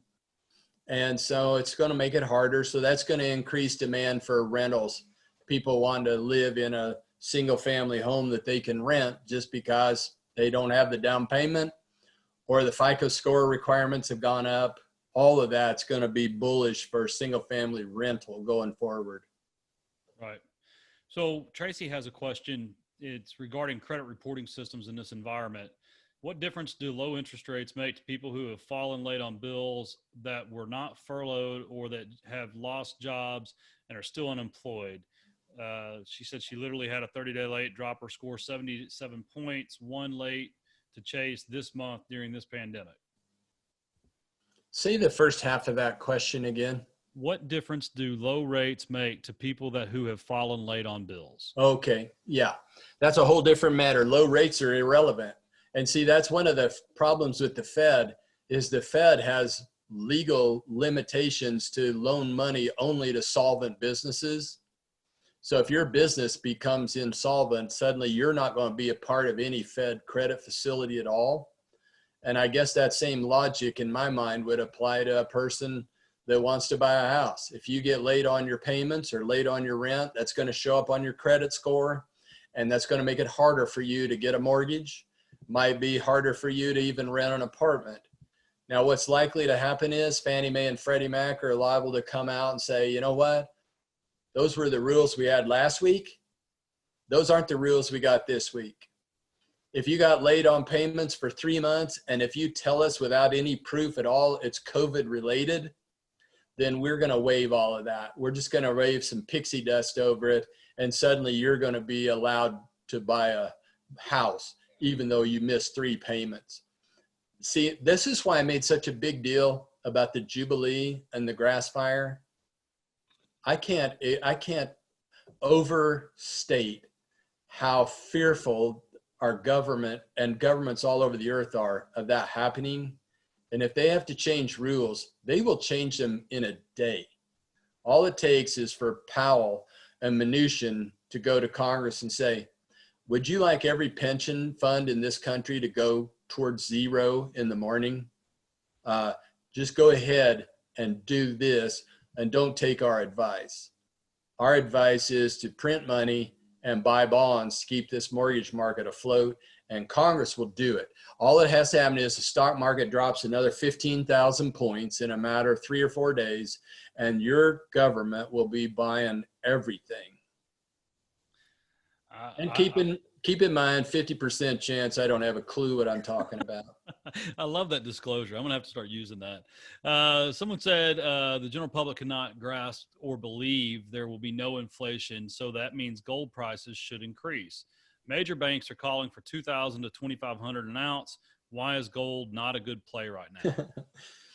Major banks are calling for this. Major banks are calling for that. I just love it when a hedge fund guy comes on CNBC and says the market's going to just collapse in a matter of days, right after he just shorted the market for $500 million. It's called talking your book.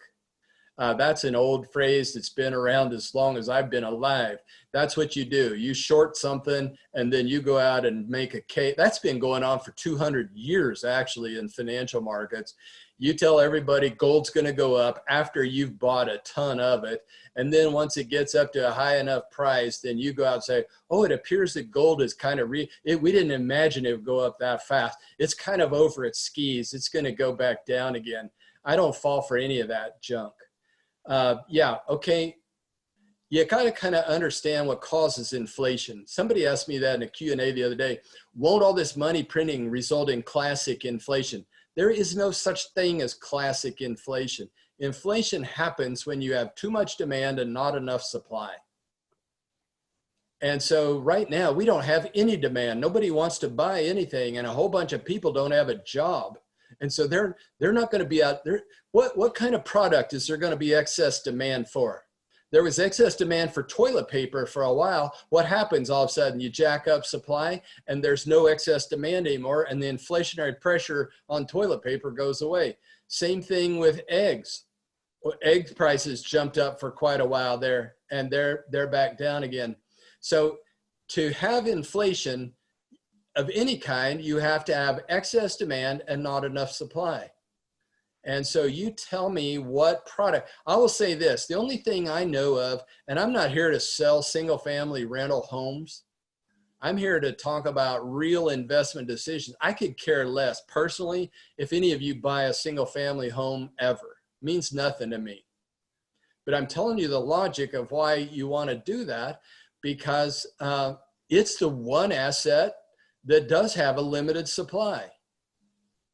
Right. In real estate, and where the home builders can't build enough homes, and the population continues to grow, and people want to own homes, and we just can't keep up with demand. So there has been inflation in the single family housing market because of excess demand and inadequate supply. And that, I don't see any change to that happening. I see supply slowing down even more because permits and starts are declining. And I see demand increasing because mortgage rates are getting lower, making them even more affordable. And so people are going to bid these prices up. Remember when mortgages went from 5 down to 3 3/4, and all of a sudden houses weren't even affordable at 3 3/4 anymore. Right. Well, when the mortgage rate goes from 3 3/4 down to 2.5, there'll be a window of a year or two where they're super affordable again, and the prices will be bid up. And 2 years from now, people are saying, wow, even with 2.5 mortgages, houses aren't affordable anymore. And to do that means they're going to go up in value. Well, so that actually segues good into the next question. The next question is, the economic recovery of the last 10 years has been concentrated on major metro areas, leaving rural America behind. You like the suburbs. What about the much farther rural areas? How do you feel about those?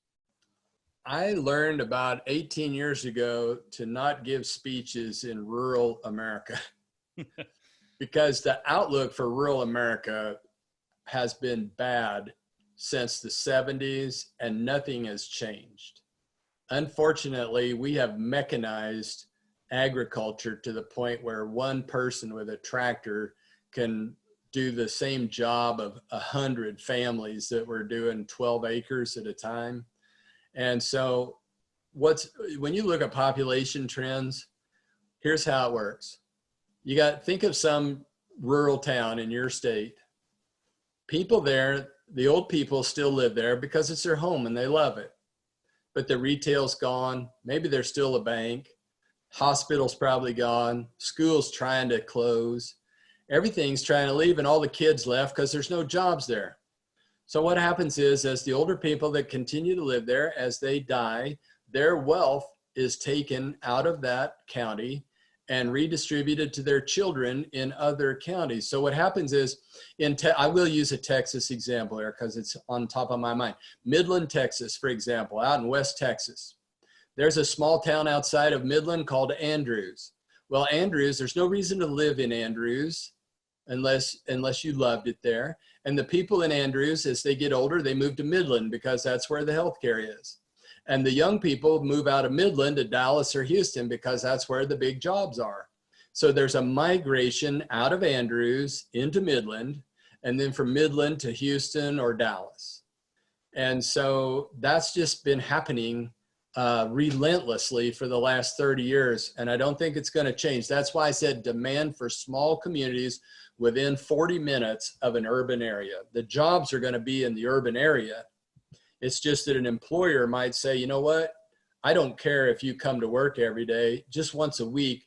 And so, yes, you can buy a house in a small town within 40-minute drive, but not 90 minutes. You're not going to drive 90 minutes into town. And also, they're not going to have the amenities that you want and are used to in a bigger city.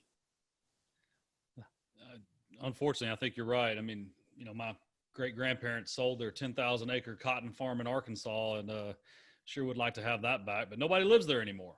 Well, I wouldn't mind owning the cotton farm. I wouldn't mind owning the land on the cotton, but I wouldn't want to own any commercial real estate in the tiny little towns around there that haven't had a tenant in them since the 50s. Right.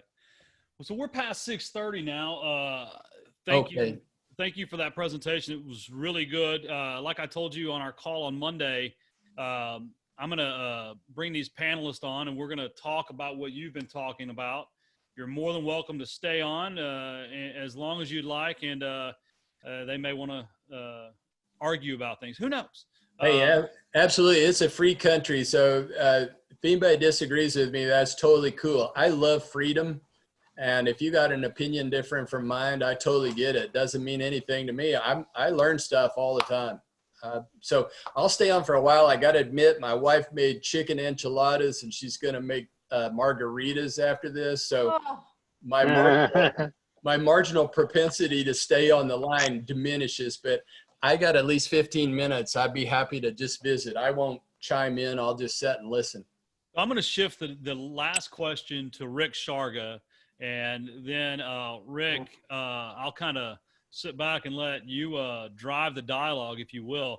The last question was from Victor. He said, will impending layoffs you mentioned drive up foreclosures and inventories, or will the shift of smart money to single family investments drive competition and a price increase on acquisition? So I think in general, will foreclosures go up or will they not? They're going to go up a little bit, and thanks for inviting me tonight, Tim. And Mark, that was one of the best presentations I've seen in I can't tell you how long. So thank you for being entertaining and informative. That was great. So I've had this conversation a few times, Tim, as you might imagine, recently. How about today? Once earlier today, Darren Bloomquist, who's on with me, he and I used to work at Realty Track back during the last foreclosure crisis, so we had front row seats. I don't think the question as it was asked is really an either or question. I think you could see prices go up and foreclosures go up in the single family market. But just to give you a little bit of historical context, normally we have about 1% of loans in foreclosure. We have about 4% of loans that are delinquent but not in foreclosure. At the peak of the foreclosure crisis, about 4% of loans were in foreclosure, and about 12% of loans were delinquent but not in foreclosure. I don't see any scenario where we go back to those numbers at the end of this pandemic. Even though the unemployment numbers are off the chart, I don't think we can use old models to predict foreclosure activity, because the unemployment is a little different this time than it has been historically. I do think we entered this pandemic below historic levels. We had about 0.5% of loans in foreclosure, a little bit below 4% of loans that were delinquent. And those numbers, I believe, were artificially inflated because of natural disasters over the last few years. And because candidly, there were some foreclosures that should have been wiped out years ago in states like New York and Illinois and Florida that were still working their way through the process. All that said, and one other caveat, I think Mark would concur with this. Most of the layoffs we've seen so far, whether they're permanent or temporary, have been in market segments where the employees tend to be low-income hourly wage earners. These are not homeowners. And for the most part, they're not likely to be home buyers anytime soon. So the layoffs, the job losses that we've seen have primarily been among renters, not among homeowners. So a lot of the factors that normally would lead us to believe we'd see a wave of foreclosure activity really don't exist this time. Will we see some uptick? Absolutely. We can't lose 36 million jobs even temporarily and not expect to see some lift in delinquencies and foreclosures. But it will be pushed way, way out. We have 180-day forbearance with an option for another 180-day forbearance. The state of California is talking about passing legislation that would add another 180 days to the end of whenever the pandemic is declared over.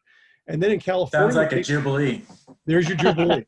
And then in California, it takes about 120 days to put somebody into foreclosure. So you're looking at almost 2 full years before somebody's even going to get a notice of default. And that does apply strictly to government loans right now, but the California legislation is omnibus. It would cover everything. So we will get some lift. I don't think it's going to be massive. I think we'll get back certainly to historic levels, maybe a little bit beyond that. But a lot of the variables that Mark was talking about, how long does the pandemic last? How many businesses can stay afloat during lockdowns? How many jobs are left based on how many businesses are left? all those are unknown commodities right now. And does the contagion of job loss spread into higher paying white collar jobs more than it's done so far? I mean, at that point, you really do start seeing foreclosure activity as a real problem. The one area I do think is vulnerable is the landlord area. And if people aren't being encouraged, or in some cases being forgiven from paying rent, how many of those landlords can survive for how long? Will we see some of those homes go into foreclosure? Will we see Airbnb properties go into foreclosure? I suspect we will. Somebody's leveraged 90% on 10 Airbnb properties and nobody's visiting, that's a problem. So there are going to be pockets of volatility. There's going to be pockets of vulnerability, but I don't think we see the kind of foreclosure wave this time that we saw back in 2008. Darren, I have a question for you. What are you thinking you're going to see? One of the questions asked by our good friend Andrew Waite, well, not a question, more of a comment. There's a strongly bifurcated, trifurcated market. A luxury SFR in Arizona, for instance, is being swamped with Northeasterners and Californians buying for cash. What do you think we're going to see data-wise? Mark was talking about trying to get out of those populated areas, right? So wouldn't it make sense to take your money and run, so to speak? I mean, I'm not saying, run for the bank, but I mean, does it make sense? Are you seeing anything like that? I haven't seen any. I've heard a lot of speculation that that's going to occur, and it does make logical sense. Haven't seen a lot of data that shows that yet. Although I should start looking at our data where we're having demand from buyers. I mean, to not answer your question and go back and talk about what I want to talk about, which is what Rick said. Was talking about, but I think it may apply a little bit to the question that was asked, is that there's a lot of things I could say about what Rick said, but Be nice. We are seeing in our data, yeah, no, they're all pretty nice. Well, so what we're seeing right now, to get at the person's question about prices being driven up, because there's actually this not enough supply, and people are very interested. The single family rental market seems to be very hot right now. Everybody's bullish on it. So right now there's a foreclosure moratorium, so there's no foreclosures happening on our platform on auction.com. What we are selling are the bank-owned REO properties. We're seeing people rush to those, and I was just looking at the data for April, which is it was showing that actually in early May so far, we're seeing the average winning bid on those online REO auctions is almost $150,000. That's up from $121,000 the previous month. That's the highest average winning bid amount we've seen so far this year. It's actually driving up those prices because people want that distressed supply, investors do. And there's less of it now, even though it seems like there should be more because of the foreclosure moratoriums. And so that's, we see that price driving up. We're seeing the average bids per asset at the highest level we've seen so far this year. And the percentage of winning bid to seller reserve in April was at 102%, which is the highest it's been this year as well. So that's all telling me, interest in single family inventory, as Mark was kind of predicting and talking about. But because of the somewhat artificial restriction of supply due to the foreclosure moratoriums, there's only a limited amount of inventory out there, and it's driving up the prices. You can't get good deals, and it still doesn't make sense. But we'd love for you to come and buy off our platform, of course. But it might surprise people to see that those prices are actually being pushed up quite a bit. I'm seeing, like I told you, we do a lot of, direct mail marketing and that type of thing. And, our response rates have dropped significantly. And the people that call, it's typically a vacant house. I think, you may see some investors rushing to online platforms, trustee, sheriff sale type stuff as soon as it's back available, because the general public, my wife and I were talking last night, the general public, we deal with a customer base that always puts things off anyway. And this has really just been the world's greatest excuse to put things off. And by the way, the government sent them a bunch of money and put them on unemployment. So they're getting a routine paycheck and they got a bunch of money. So my wife was just kind of like, I think just give it some time to trickle through. If they stop getting that money, maybe then, so I can see how those of us that have an appetite for single family investment property, I mean, you got to go somewhere, right? So, when you're the only game in town with property, it's a good place to be. Yeah, and I do think it's, I would differ from Rick just a little bit in saying I do think that it's inevitable that there's going to be some kind of influx of inventory because we are delaying the inventory.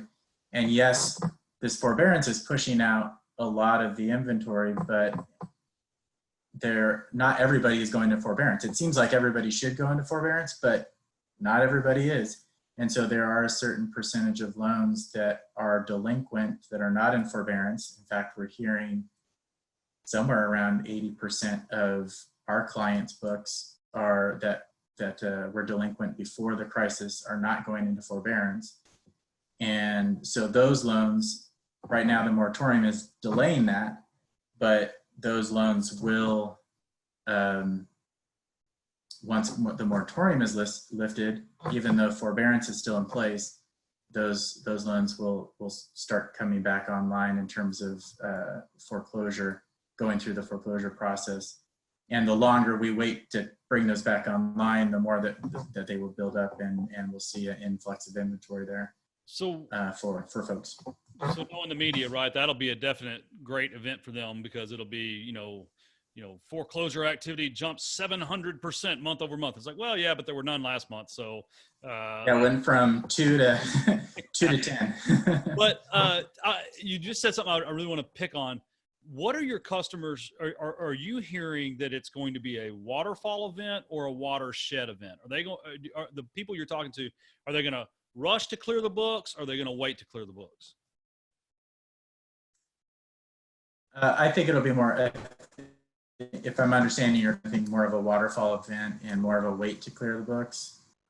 There will be a ramping up of that inventory to the extent that can be controlled, I think. And I think the industry would love to recreate what happened in the wake of the hurricanes, which, as I think Mark said earlier, this is like 100 hurricanes hitting all at the same time across the country. But in the 2017 hurricanes, the pattern that we saw was the forbearance, the moratorium went into effect for about 90 days. Forbearance concurrently was happening. As the moratorium lifted, we saw a gradual ramp up in foreclosure activity. It did pop back up above pre-hurricane levels for about 9 months, but then it dropped back down, and there wasn't this huge flood of foreclosures happening, but it was an elevated, kind of a high grade fever for a while. That would, I think, be the ideal situation from their perspective. Tim, just to kind of go back to Darren, I think we're closer aligned than at first blush. I definitely think there's going to be some fallout. It's just a question of how much fallout we're going to see. So I do think there's going to be opportunities for single family investors. One of them will be a more traditional way of resolving a distressed borrower situation than a foreclosure. When Darren and I were at RealtyTrack, the company probably made its most profit during years where you had high demand, low inventory, and very low levels of foreclosure activity, because investors were looking for whatever hidden gems they could find in the marketplace and were willing to pay us for our data to go find them. And historically, when a homeowner gets in distress financially, they've had equity. They've been able to tap into the equity to sell the property, maybe below market value, but still walking away with some money in their pocket. So the investor gets a below market deal, the bank gets paid off, and the homeowner gets to leave and start fresh with some money. We have a record level of debt in the country, but we also have a record level of homeowner equity. about $6.5 trillion of homeowner equity. As Mark mentioned, home prices keep going up.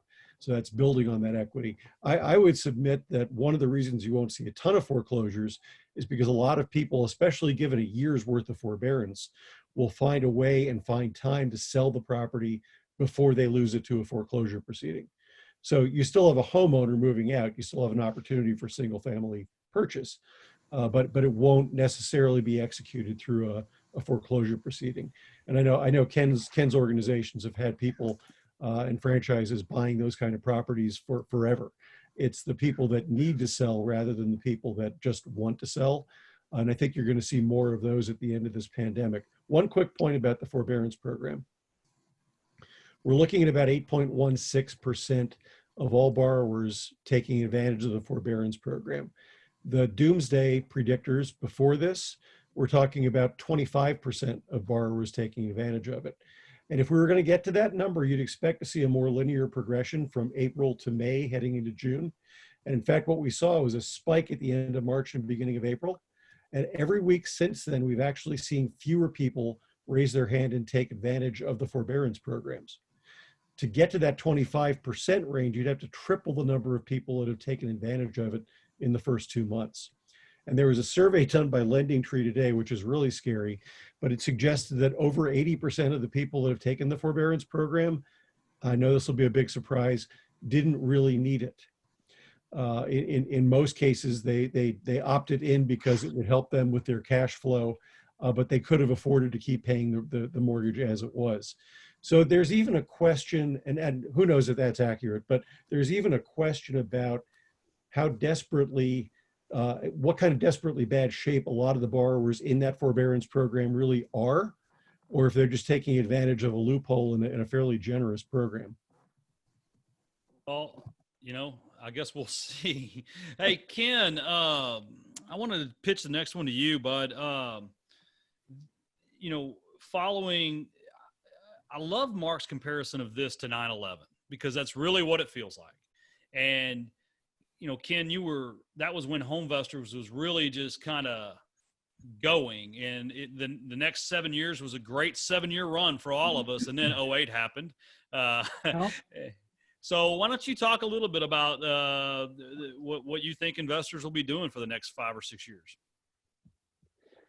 Okay, I'd love to do that. So what I've been focused on here for the last 2 months is the emotional reaction to the pandemic. I, at my time at HomeVestors, had the good fortune to sit down with every franchisee and to talk to them about their personalities. And so the system I developed has 4 personalities, and they all react differently. People are different, and emotional reactions are different. So the people who have a need to be in charge, which are most investors, most of the people in this panel probably, their reaction is to get angry. And so this may be a little late in the process to be talking about this because some of you may have already gotten angry and got over it. But what they hate is not being in charge. And so they really take it out on the people around them. And so this whole idea of staying at home with your family at a time when you're used to being able to get things done probably wasn't the best thing for family relationships. And so that's the one way that people respond. The second way that people react rather than respond is they tend to get greedy because they get focused on that they're going to lose what they have. And they've spent all of this time and energy to develop what they have. And now all of a sudden it's at risk. And real estate investors, the people who are especially successful at this, they're a combination of that anger and greed combination. They get angry, but then they get really cautious. And what I've learned is that you just have to take risk. I mean, that topic came up earlier about the whole situation. You got to take risks. The people who do well as investors are the people who are willing to overcome their fear of losing what they have. most of you probably have heard about FOMO, the fear of missing out. Well, people who need to be in charge, their fear is FONA, which is the fear of no action. They're not able to do anything. They go, what am I supposed to be doing? They could go drink beer, right? And then the people of who are in that category of wanting to keep what they have the fear I call phony, which is the fear of not being involved or invited. And so they're going, well, what's going on? So those are the two primary reactions. The other two are not as frequent in the real estate investor community. The person who is an optimist and who, when they get under stress, they tend to get verbally aggressive. So I would imagine there's a few people here would be able to relate to something in the last 2 months where they told somebody how the cow ate the cabbage, as they used to say, right? They really let them have it. But their fear is missing out, you know. And then the fourth one are the people who have that reaction of it's their fault. See, the people who have the greed, they blame themselves because they should have been, how stupid could they be to get themselves in this situation? And almost everybody's in the investment space were there in 2008, right? So they're going, man, didn't I learn anything? So they beat themselves up. The other guys, they beat themselves up for not being more creative, not being more understanding, not trying harder. So this has been a really difficult time emotionally for people who are entrepreneurs and are used to taking the bull by the horn. And so there's a prescription for all four of those. For the angry person, they just need to forgive themselves. You think they need to forgive somebody else, but they need to forgive themselves that they had no way of predicting this was going to happen. And to do something productive, to go get something done that they can do. And for the people who have that greed problem, they need to be generous. They need to look for ways. And we've seen a lot of that happen in this 2.5 months or so, where people have looked for ways to give to people who are not as fortunate. And then the people who get frustrated and tell people off, they just need to celebrate. Their kind of reaction is jealousy, because how come those people are getting this and I'm not getting it, you know? And so they just need to celebrate the people who are doing well.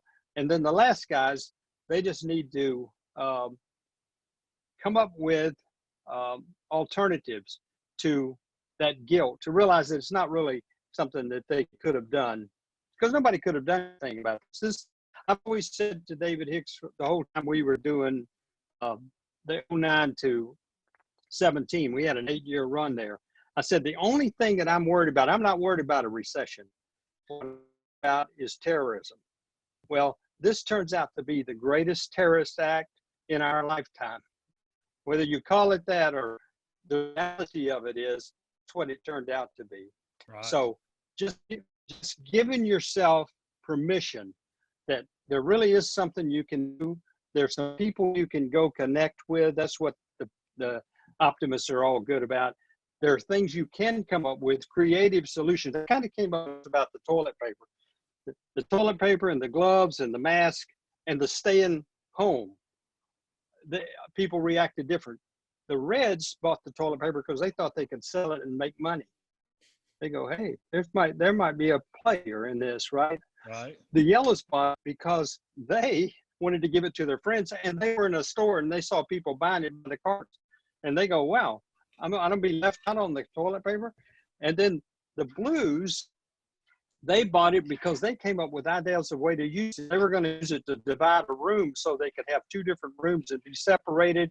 And they came up with all these things they could do with toilet paper. But the Greens, the guys who are greedy, they go, hey man, I just have to have toilet paper. I can't be without toilet paper. So understanding real estate investors are a unique breed. I think everybody on the panel would agree to that.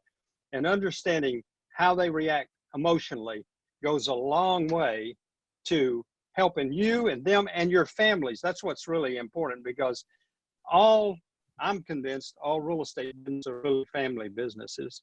We're in this together when you're in a family. And so having some mercy, the people you are most likely to hurt and the people who are most likely to hurt you are the people you're the closest to. Did that answer the question? In a very PhD way, yes. Kevin, I just now saw you. You were on the other panel of the video.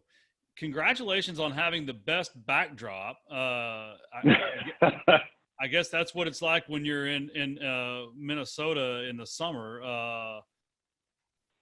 Tell us what's going on. I'm battling the sun, though. Yeah, I'm battling the sun. I got a nice sunset going on, and I can't hide from it because there's windows all around my office. But it looks like it's working out okay. So thanks. So tenants across America, we've you and I spoke about this a couple weeks ago, and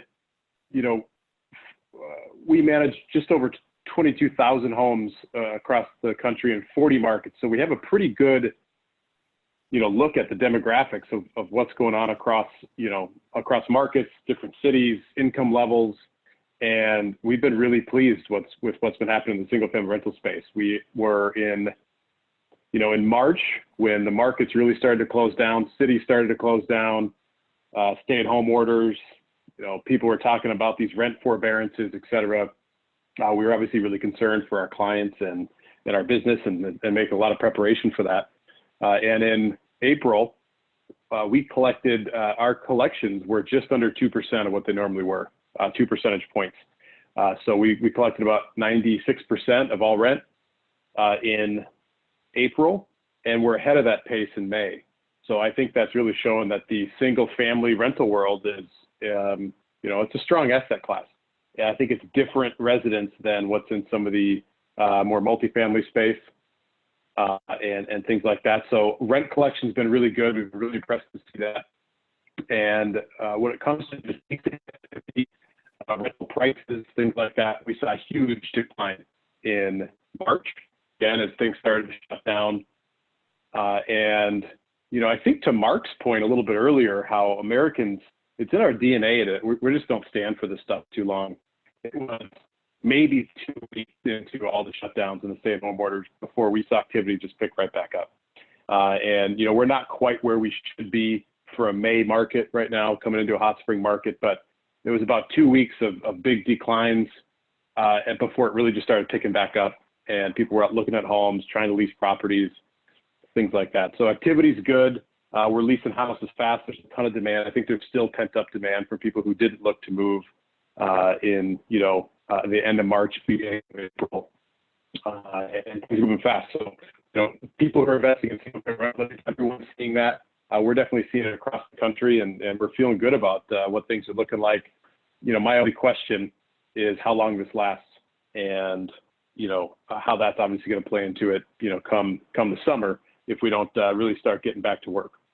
Well, I want Kathy because she's a lot in the same kind of position. I think her numbers were almost identical to what Kevin just said. But I'm going to ask you one more question, and I'm going to let Kathy pick up. Sharon at Renters Warehouse emailed me today, and I've got a couple leases that are on month to month now. And she's asking me if I want to renew or raise the rents, or, I mean, I hate to be a capitalist, but that's just the way God made me. People need a place to stay. They don't want to move right now. There's high demand, low supply. Do rents I'm not talking about my portfolio. You're not advising me right now, but do rents continue to rise? Do they flatline on that leasing activity you saw in April? I'd just be curious what you saw. And then Kathy, I want you to talk a little bit. I think my opinion is I think we're going to see rents continue to increase. The demand's there. People have been paying well, even with eviction forbearances and things. The asset class has just been performing well, and there's a lot of demand. So I think we're going to be able to continue to see rents increase. We'll be able to push them up. Is it as much as we were planning on being able to see them increase in 2020? I don't know. I think it might be too soon to tell. But I think that we're in a position to be able to be increasing rents. There's just a lot of demand out there for the product. And if what we've been talking about all evening comes to pass, which is fewer people are able to buy homes because of changing credit standards, or not having the amount down, or the fact that a lot of people losing their jobs are people who are renting, are lower income and can't buy, I think there's going to be increased demand for the product. So my opinion is we're going to be able to see those rent increases. We've been getting them the last couple of months still. Again, I think there may be a little less than maybe we would have been aggressively trying to go for in the past, but they're there, and that's where I see rents trending. At least today. If you ask me in a couple of weeks, maybe I'll have a different opinion. I also like Mark's line. I could be 50% chance I'm wrong. So I'm stealing that, Mark. Thank you. Appreciate it.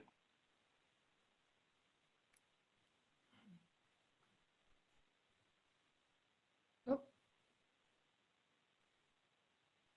So that is your question, Tim? It did. I had myself muted. I was just going to let Kathy start talking. Oh, okay. Do you want me to address that, the rent? Yeah, I mean, address what your customers are seeing, address what I think you just hit a record in new monthly memberships. I'd be curious. I'm sure you do some sort of onboarding. What are these investors looking for or looking at? Yeah, we were absolutely shocked. Like I said earlier, we had the most new members that we had in the whole year of, I think, 2014. So a lot of interest, and they just literally want to buy property. So, we started doing webinars just on property management and how collections were going and what property managers were doing. And we had the new members saying, we just want to know what's for sale. And I didn't want to be coming across that way at a time like this, but it was really demand. So it feels like a desperate attempt to put money somewhere safe. That seems to be in general. The answer to my answer to the question about rents going up is it really depends on the market and what's going on in that market. Some markets have more inventory than others. Some have higher demand than others. Being from California, we get lots of fires that burn houses, and the issue of do we raise rents during a crisis? It's kind of more of a personal one, I think. But I can tell you that in California, at least during disaster times, there are limits to how much you can raise the rent. So that would be state by state. I think there was someone in Berkeley who got arrested because they jacked the rents up so high and during a time of crisis. So we've actually had a lot of our members say, hey, we want to help these tenants and we'll help them out. But tenants have been paying, and there have been like a handful of people who even needed the payment plan. So, and even with the eviction moratorium in place, there has not been, people don't want to get evicted. They really don't, for the most part. There's always a handful of people who are struggling, but with the government stimulus, that's helped in certain markets. If you're in a market where the rent is $800 to $1,200 and a couple is living there and they each got a $1,200 check, they're going to be able to pay the rent. And if they got unemployment, they might be making more than they made before, especially if both people did. So there hasn't really been a reason for most people to not be able to pay the rent in our experience. Yeah, and Kathy, we've seen the same thing. And I was really impressed back in March, and we started communicating with a lot of our investors and owners about this and our plans to be able to handle it and what was going to happen if people weren't paying the rent. And we had hundreds of people raise their hand and said, hey, you know what, happy to, don't reach out if they don't need it, but obviously, happy to help them with a payment plan. We had hundreds of people say, you know what, I'll just forgo April rent. If they can't pay, I want to help these people out. I mean, I think it just proves that most people in America are good. There's a couple, 5 or 6 assholes running around every day, I think, and they happen to come across us once in a while. But, most people are good. And it was fantastic to see, our owners, without us asking, to say, hey, you know what, let us know how we can help. And to your point, we didn't have to do a lot of that. And I think also to your point, there's so much federal stimulus money going out. A lot of people talk about the $1,200 stimulus payment and how is that enough or not. But at the end of the day, basically anyone who's not working right now qualifies for a crazy amount of unemployment dollars. And so there's really not a great reason why people shouldn't be paying their rent or paying their mortgages. I think that may change in June or July as that starts to change, and that's probably to, you know, to Rick's point on, we're going to see this foreclosure, you know, happen here later, because there's obviously the forbearance, but there's also people who have the ability to pay right now with these unemployment funds that are out there. So I'm going to pitch that to Rick and Mark while we still have Mark. I was in Walmart the other day buying a TV for my mom because she moved into a new apartment, and there were 2 left. All across North Texas, like they're out of TVs. And some say it's the stimulus effect, some say it's not. A friend of mine owns 5 restaurants, and in Texas, we're open to 50% now. And he can't get enough people to come back to work because of the unemployment dollars. 50% of America makes less than 30,000. And if you just take the 6-week growth, 30,000. So Mark, Rick, panel, do we see people intentionally not go back to work for the next 2 months because, like Kathy said, they're making more by staying at home?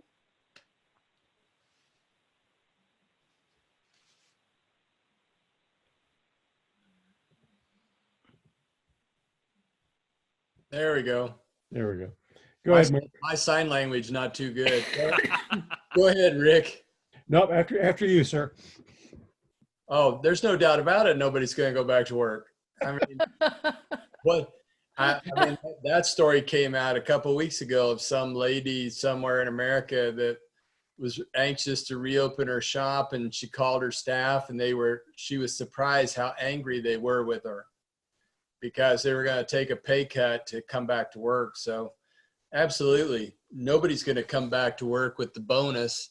And in an election year, man, there's no better way to buy votes than to do that. So I could see a situation where people want to reopen and their restaurant at 50%. Well, they might be lucky to get enough people to operate at 50%. And these people in Washington are desperate. They're unemployable otherwise, unless they're politicians. And so they will be happy to buy votes by extending unemployment bonus. You vote for me, it'll be infinite unemployment bonuses. Well, we had a couple of presidential candidates this year who were talking about minimum payments to everybody in America for every month forever. That was before the pandemic. So yeah, I don't know. I think at some point the unemployment benefits have to dry up, and at that point you have to go back. To Mark's point, once these businesses open up, if your boss reports you to the State Department of Employment and says you've been offered your job back and you refuse it, that probably isn't going to be a good thing for you trying to continue to receive unemployment. But I think it's a mixed bag. You're going to have some people take advantage of it. There's other people on the panel, and Mark said the same thing, who really would like to get out of the house and go do something productive. And so I think you'll see some of that. But in fairness, there's also people that are probably afraid to go back right now because this virus has been made to be, you know, the boogeyman from the Black Lagoon that's going to devour the entire universe, and people are afraid that it's going to get them too. Hey, one of the things I wanted to ask the panel, and Mark, while you're here, you're talking about single family opportunities, Tim. There is close to a record amount of multifamily inventory scheduled to come online this year. And we know that, having done extensive research on this, Mark, I have discovered that most people prefer to live indoors. So whether they're renting or whether they're looking to buy a home, we have a huge number, millions of millennials who are coming of age and are starting to form households at large numbers. So I wonder if the influx of multifamily units is going to keep rent prices is going to be another factor keeping rent prices from going up in the short term. Well, again, the answer to that is clearly yes. And at the same time, it's spotty from one place to another. Not everybody's got a big wave of multifamily coming down the pipeline. And the thing about that is, I've never seen a developer produce a Class B or C apartment complex. No. The only thing that ever comes online is A, And so, yeah, if you're, I suppose in a certain kind of way, if you have a big wave of construction come online this year in the next 12 months, I suppose that could be a competitor to a single family rental to a mid-range professional person that is renting a house because they got a bad credit rating or something like that. You hit it right on the head. All of this unemployment is being clustered in the bottom third of the wage earners who are renting apartments. So that big supply thing doesn't bother me unless you're invested in Class A multifamily, then I'd be very worried. I haven't been interested in that asset class for about 5 or 6 years because the supply is just too much. Yep. But Class B and C multifamily and single family rental, nobody's out there making that. And the one point I might mention too is a comment about prices on foreclosures might surprise you in the number of bids. Again, I wrote this down, but I don't have it in front of me, but it's close. 900 companies are raising, I don't know how many, I'll just make it up and say $20 billion. It could be 40 or it could be 18, but all kinds of private equity firms are raising cash to buy distressed single family assets. So it wouldn't surprise me at all if you put an online auction, there won't be a lot of bidders in there that you've never seen before. And there's nothing less fun than being a private equity person that went out and raised $1 billion and then get outbid at every auction. Your investors start asking questions pretty quick. So those people are going to be there. Those are buyers that are going to be under distress, that have a lot of money and they have a lot of responsibility to get that deployed. No excuses allowed. So any kind of decline in prices is going to be heavily muted by this massive. And the other thing was, I just saw NAREIT the other day talking about how the real estate investment trust, publicly traded REITs that are focused on single family residential, that's the #1 darling, even more so than industrial REITs. So you can't be more in love with single family residential investment than you are right now today. And you got a lot of fresh money coming in that might be kind of dumb money under duress. And when you have buyers under duress, they'll overpay for properties. And that's a good time to be selling them to people like that too.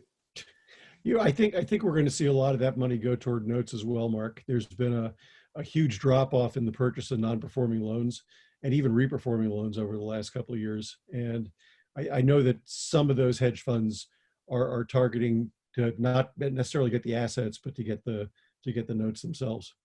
Yeah. I think that's just an overarching theme on all real estate. I don't care what it is. Yep. Whatever kind of price decline you think might happen, chances are it's not, because there's just too much money out there there's too much money been printed and it doesn't want to go into stocks or bonds. Yeah. And so real estate is kind of the place to go. Speaking of notes, Rick, what do you think about, out of the last crisis came Dodd-Frank and all sorts of fun restrictions. What do you think? Inflation hedge, owner financing. Do you think you see more legislation coming down the pipe limiting owner financing? Do you think everybody should be doing the 5-year balloon that's allowable, or what are your thoughts on owner financing or carrying notes, I should say? Hey Tim, hey Rick, before you do that, I gotta say goodbye. The margaritas and the enchiladas, I can smell them right now. So I just want to tell y'all, this has been a really neat thing. And I just want to compliment the fellow people on the panel here. The information you've been providing is quite valuable. I completely agree with it. If there is such a thing as truth in the world we live in anymore, what I've been hearing tonight, if you're not on the panel, but you're out there listening to this, what I'm hearing meets my sniff test of truth. And I like it. I'm glad to be a part of it. If I wasn't hungry, I would stay on, but I'm going to leave. So Mark, thank you. God bless you all and knock 'em dead the rest of this year. Bye-bye. Thanks, Bye. Mark. Bye. Thank you. So, on this one, Tim, I'm actually going to defer to the other panelists. I don't think we're going to see legislation coming down nationally about something like owner financing. I think between this being an election year and everything else going on, and the very likely possibility we might see some bipartisan movement toward that long rumored infrastructure bill, I think they're going to have bigger. Oh, and by the way, and now looks like there's mechanisms in place to move Fannie and Freddie out of conservatorship.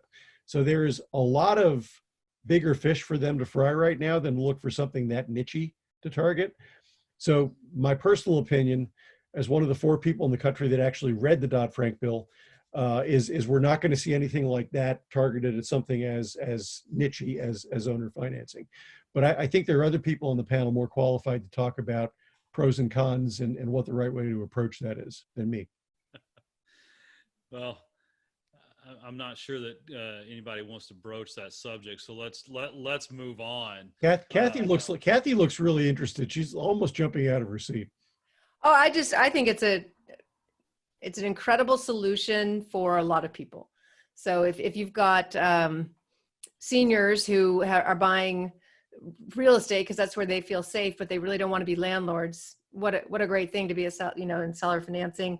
If you're unable to get a house, what a wonderful opportunity to be able to buy the one you're renting. The problem is, I know several people who have had funds that did that, and it was just a nightmare because the laws are not in their favor. And if for example, we did it in Pennsylvania, and we thought it was so brilliant that we could make people homeowners, but it was Pennsylvania, and you cannot foreclose in Pennsylvania. So when people didn't pay because they recognized that, I somehow managed to get them back into a lease, and then I could evict them, which was very easy. But that's kind of the problem with the people I know who did the funds, that you got to be super careful about which state you do that in, because if the foreclosure laws are like Florida's, that you can't foreclose, then you don't want to be in a note. That's for sure. It's tough. So I think it's the solution to a lot of things with affordable housing problems, if it could be done in a way that is fair. Well, in the last downturn, Jennifer and I owner financed a lot of our houses because we were in that position. We just had to make money somehow, and you could owner finance and get the down payment and get it off your books. But when you, in the context of an economic outlook, the biggest problem with that was by the time 2018 rolled around, we still had the notes. We had sucked all the interest out of the notes, and we had no benefit of the appreciation, right? Yeah. So there's no inflation hedge when you lock in a 7 or 8% owner finance note, and you look 10 years down the road, you've got no appreciation. You can't reset, you can't up the payment or the interest rate just because inflation happened. So I don't do it anymore, specifically because of that. Like literally, if I looked at it, had I not owner finance those houses, you're talking about an 8-figure number to my net worth that evaporated. So we sold all those notes in 18, and we now in Dallas, all of our houses are all worth $200,000, and they all rent for $1,700-1,800, and we've just got a lot nicer houses that have better tenants, and that's why Kevin's able to get all of them to pay every month. It's not the only reason, but it's part of the reason, Tim. So Darren, where do we go from here?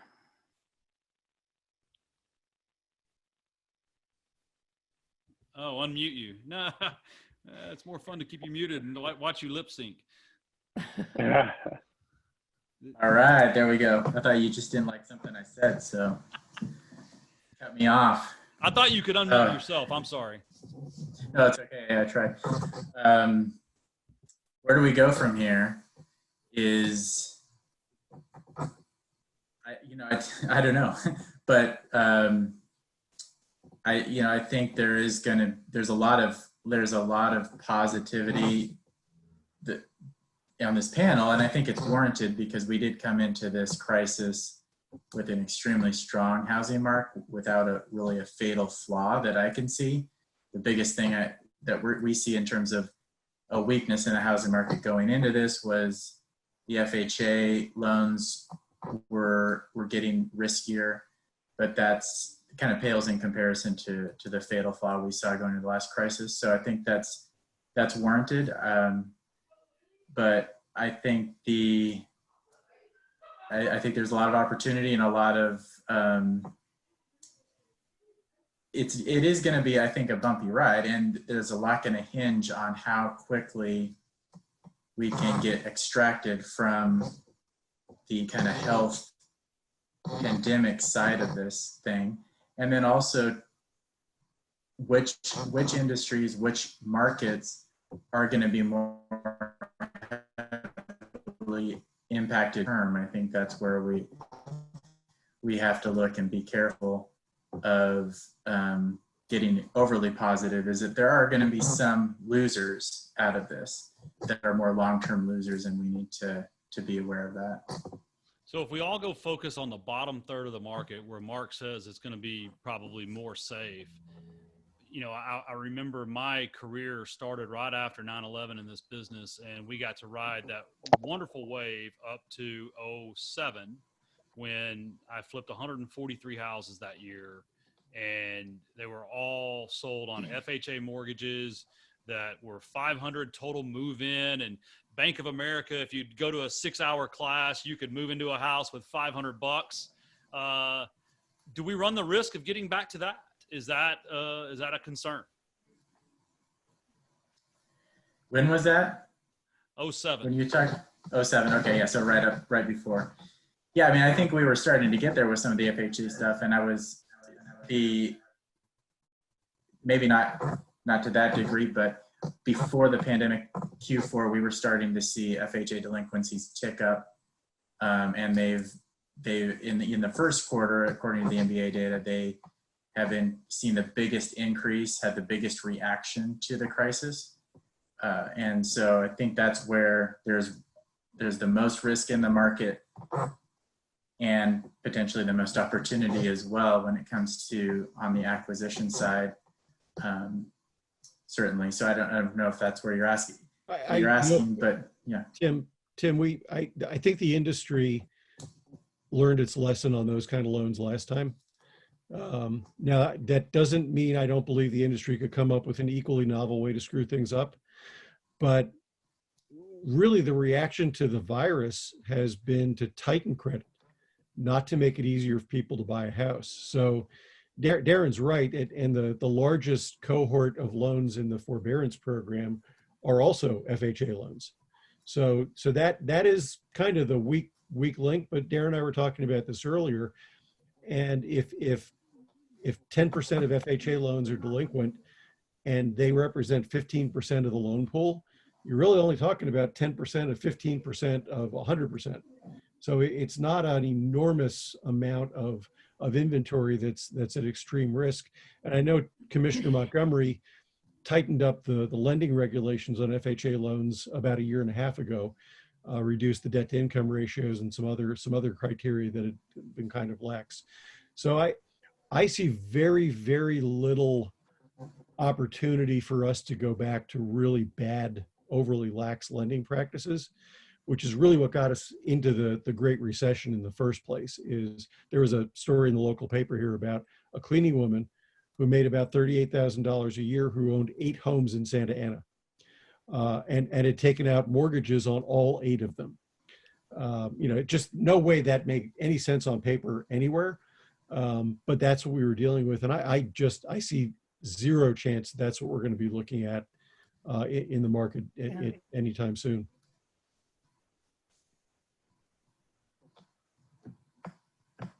Anybody else? We're running out of questions.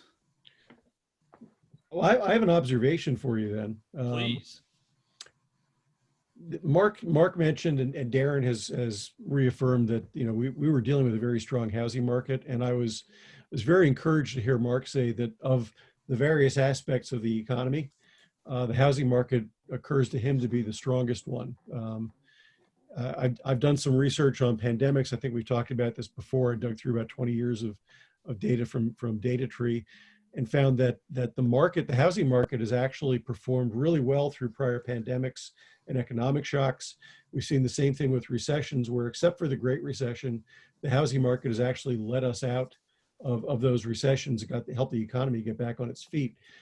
All of the criteria are in place to have that happen again this time, assuming we don't have another catastrophe between now and when the market starts to get up on its feet. But the observation I would make is that what actually helped to accelerate the recovery the last time, even after the Great Recession, was investor activity in the real estate market. You're talking about multiple bids on distressed assets. When I was at auction.com, we were tracking the investor sales in Phoenix at the beginning of the single family rental wave, and people were paying 109% of market value because investors were bidding against each other. And I would submit that the people on this call, the people that work with you and Ken and Kathy and Kevin are all people that are going to help bring the economy back out of the downturn, because the investors are the ones who are going to help us navigate through the heavy churn in the water. And so, I'd encourage everybody to consider themselves part of that movement. It's not, you're not just doing well. You're not just doing well for yourselves. You're doing good for the country as a whole by contributing to getting the economy back on its feet. Yeah, I've been talking with all the folks, the CEOs at all these lending companies, and the investor focused ones, of course, not the smart people you guys get to talk to. And immediately when the bond market seized up in mid-March, all the investor 30-year loans went away, and they're starting to come back. They're starting to come back around 60 LTV, and they're pricing, in the sevens.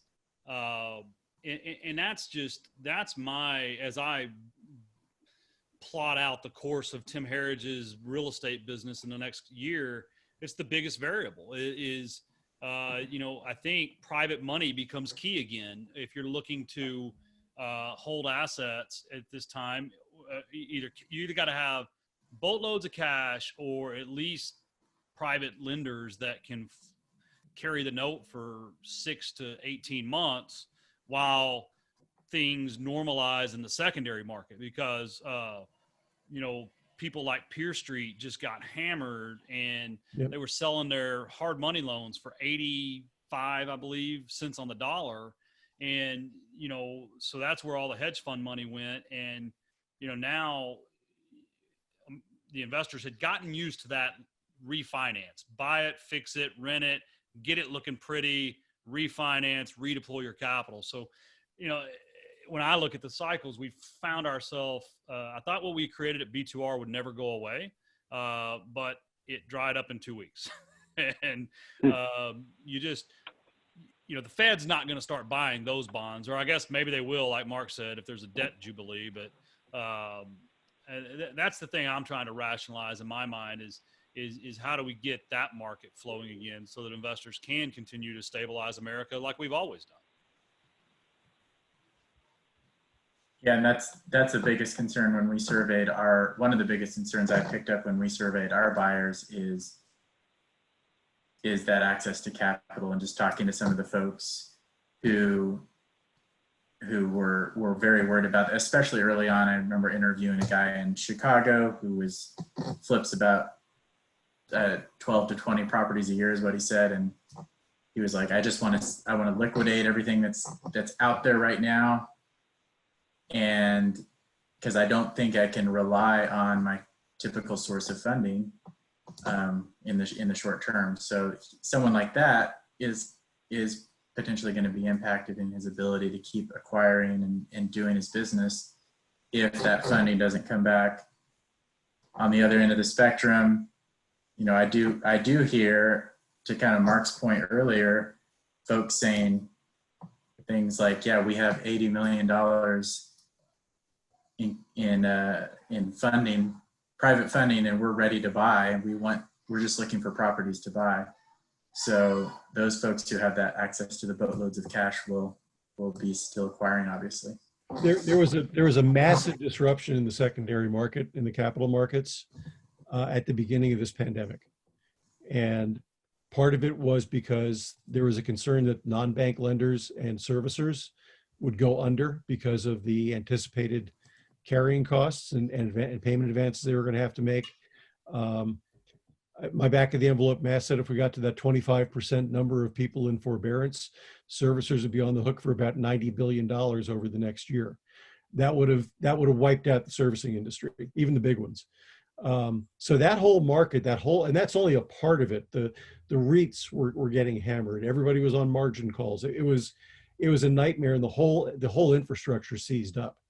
But there's a ton of capital out there. We're starting to see securities coming back, and being announced that they're going to be coming to market. So I do believe once things settle down a little bit, that capital will return and will be available. The Fed has certainly done what it can to grease, to prime the pump for that market. So I believe that money is going to be there. And I think we got through a period where everything seized up all at once, and everybody panicked. And it does seem like things are gradually starting to settle down a little bit now. But it is a critical component, and lenders won't be able to lend investors or home buyers money if there's nowhere for them to offload those mortgages once they write the loans.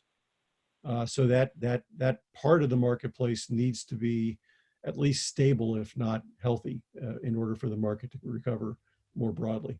So I want to take, there are several questions on here. I'm going to kind of combine them into a general question that everyone can answer. So one says Zillow claims that they're going to turn real estate into a stock market type efficient market where they buy at 98% of value. But that was 2 months ago. What size home do you think will be in demand in the future? 3-bedroom, 4-bedroom? Will home offices become really important? Does history repeat itself? Is this just, basically, are we going to now do the post 9/11 dance for 6-7 years and then just crash the financial system because we got to save everybody? Does it repeat every 10 years, every 100 years? Is this the 80s again? I'm going with all this. Opportunity zones is something brought up. And then I know that Darren will love this. In your opinion, what's the best, where do you find the best deals for rental properties? So I'll summarize all that to just, let's have a little conversation. Everybody chime in. Where do you find deals? Are you telling your people you're looking for 3 bedrooms, 2 bedrooms, half bedrooms, duplexes? Are we only opportunity zones? Kevin, what do you see the most demand for? Ken, what do you know people perform best? Just let's combine all that into one question and start with Kevin. That's a big question. So glad I get to go first because I'm sure someone is going to answer it better. And so that way they'll forget what I had to say here earlier on. So, I don't know. It's too soon for me to really say, hey, let's start buying houses with people or for people with home offices so they can be working from home. I do think the remote workforce, work from home trend, forced trend here recently is here to stay in certain places. I mean, I may be a young guy, but I'm super old school when it came to having people in the office to collaborate and do their work and all these kind of things. And teams work great together. Our business has performed so dang well. And our team rallied with this remote workforce that, we're looking at how we're going to change running our business that way. I think we could recruit great talent. So I think that's going to be a thing, but we haven't seen the demand for it yet in the rental properties, so to speak, where people are asking for it. Certainly something to be looking for. But I agree with Mark. I think that people are going to be moving to the suburbs more so than they had been. There was a lot of cool things about the cities and the urban feel and all that kind of stuff. And, we're real time. We're seeing this happen in our business. I've been talking to our agents in the field. They're getting phone calls literally from people saying, we're moving out of the apartment. We're tired of waiting for the elevator to go down, from the 10th floor down to the first. It's a half an hour for us. It's like, we want to move tomorrow. What's available? And I think that's a real thing. So I think, 20, 30 minutes outside of town where the commute's not terrible. I've always been a big believer in that space, but I think it's going to be bigger. It's 3-4 bedrooms, 2-3 baths, 2-car garage, great starter home. That's the bread and butter rental property that you can't go wrong with. And that's what I'm still backing today. So I'll go next so that nobody else feels like they're going to get, circled around by the panel. I think that the 3-bedroom with like the bonus room that could be used as a second living area or a home office or an extra bedroom, I think that's definitely interesting.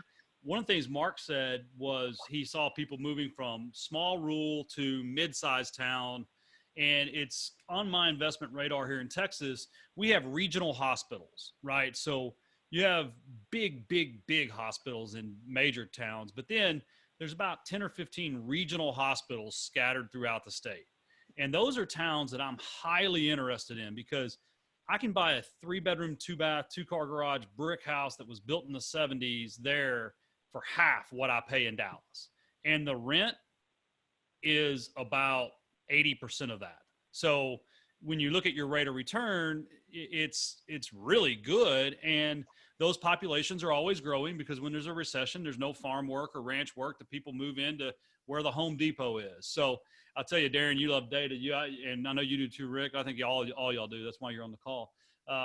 Look at these towns in Texas that have a regional Home Depot and joke around about Wild Wings.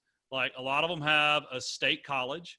A lot of them have, and those are some towns, if you're listening to this call, I think you ought to check out. The competition's less, your margins are better, may take a little bit more remote management, but that's kind of where my mind's going. I'm not looking at opportunity zones just because I don't like to read rules and follow them.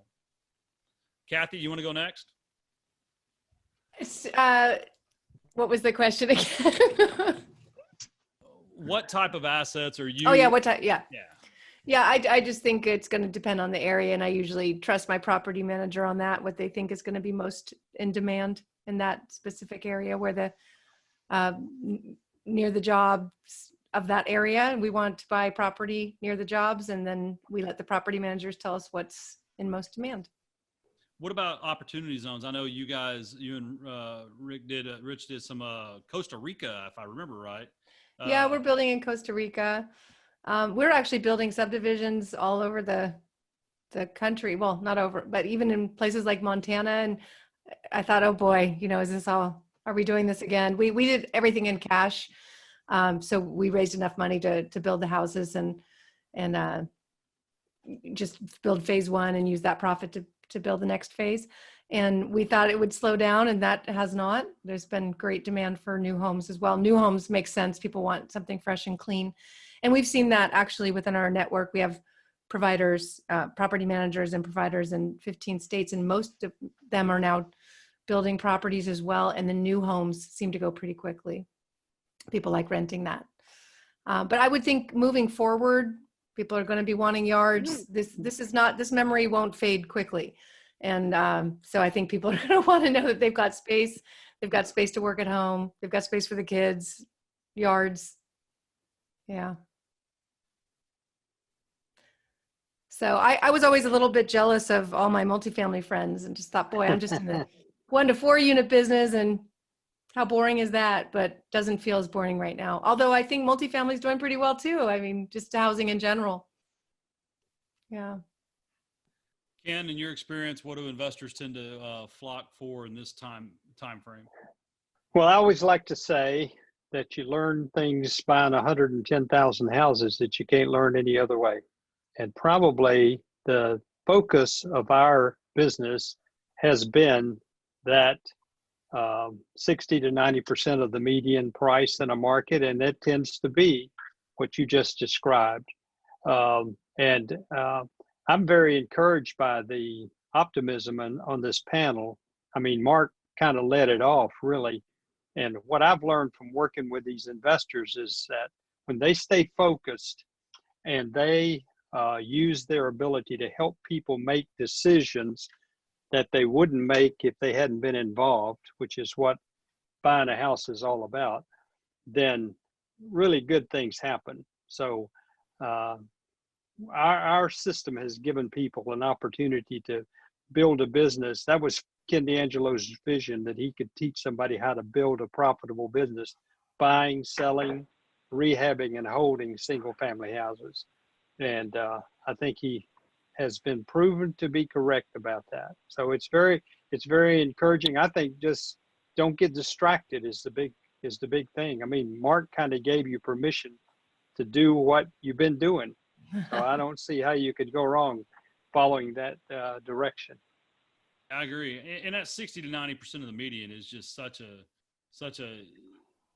important number. And you look at Dallas, we had been trending up at 2-3% per year for decades. And then the last 5 years, the median's gone from 150 to 240. Yep.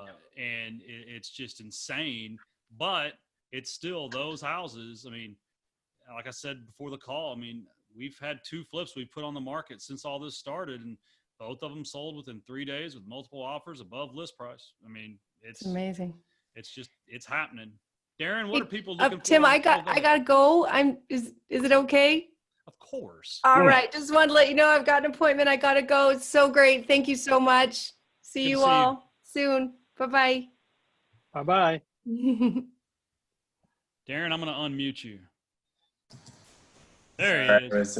I keep muting myself and then I can't unmute myself. All right, so yeah, I was just looking at some data here. Interestingly, I mean, and this is very early data, but it kind of does fit into the narrative, I guess, that we're talking about. But the top towns in April, in terms of the highest bid to reserve ratio on our auction platform were there's Rochester, New York, and Syracuse, New York, upstate New York. I don't know if that has anything to do with people moving up out of the city, but that stuck out to me. Boston was third, so that doesn't necessarily fit into that. And Canton, Ohio, I believe that is West Palm Beach. Those are the top 5 towns in terms of the highest winning bid to reserve ratio, which would indicate those are kind of the hottest markets for investors right now, at least where they're willing to bid the most above that reserve amount.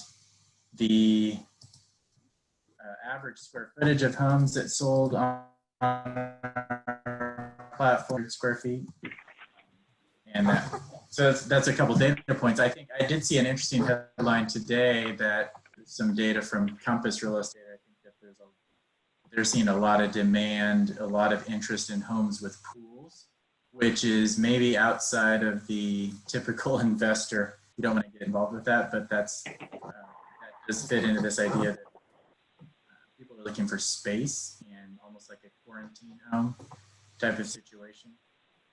But yeah, I mean, I think it is speculation at this point, but it definitely seems rational that folks would want the wider open space due to the health reasons as well as work remote reasons, and those are certainly the places that I'd be looking right now. Or actually, I am looking right now when I'm looking for. Hey, Darren, your mic was messing up there for a second. I've had several people ask me to please ask you to repeat the data you said because they couldn't hear you. They couldn't understand you. Oh, sorry about that. Can you hear me okay right now? Yeah, there's a little bit of an echo, but you're good. Okay. Let's see. So yeah, the markets in April that had the highest winning bid to reserve ratio, the bank's reserve ratio, were Rochester, New York, Syracuse, New York, Boston, Canton, Ohio, and West Palm Beach. So Rochester and Syracuse stuck out to me as, those are definitely not primary markets, upstate New York. So we may have some investors looking there. It's definitely early to tell just based on that April data. And then the other data point I spit out there was the average square footage of the homes we sold in April was 1,600. I'd have to go back and look at what that was in previous months, but that does seem, kind of to fit in with that 3-bedroom with a bonus room type of property that you're talking about. Right. Perfect. Mr. Sharga. Oh, I got to unmute you. Hang on.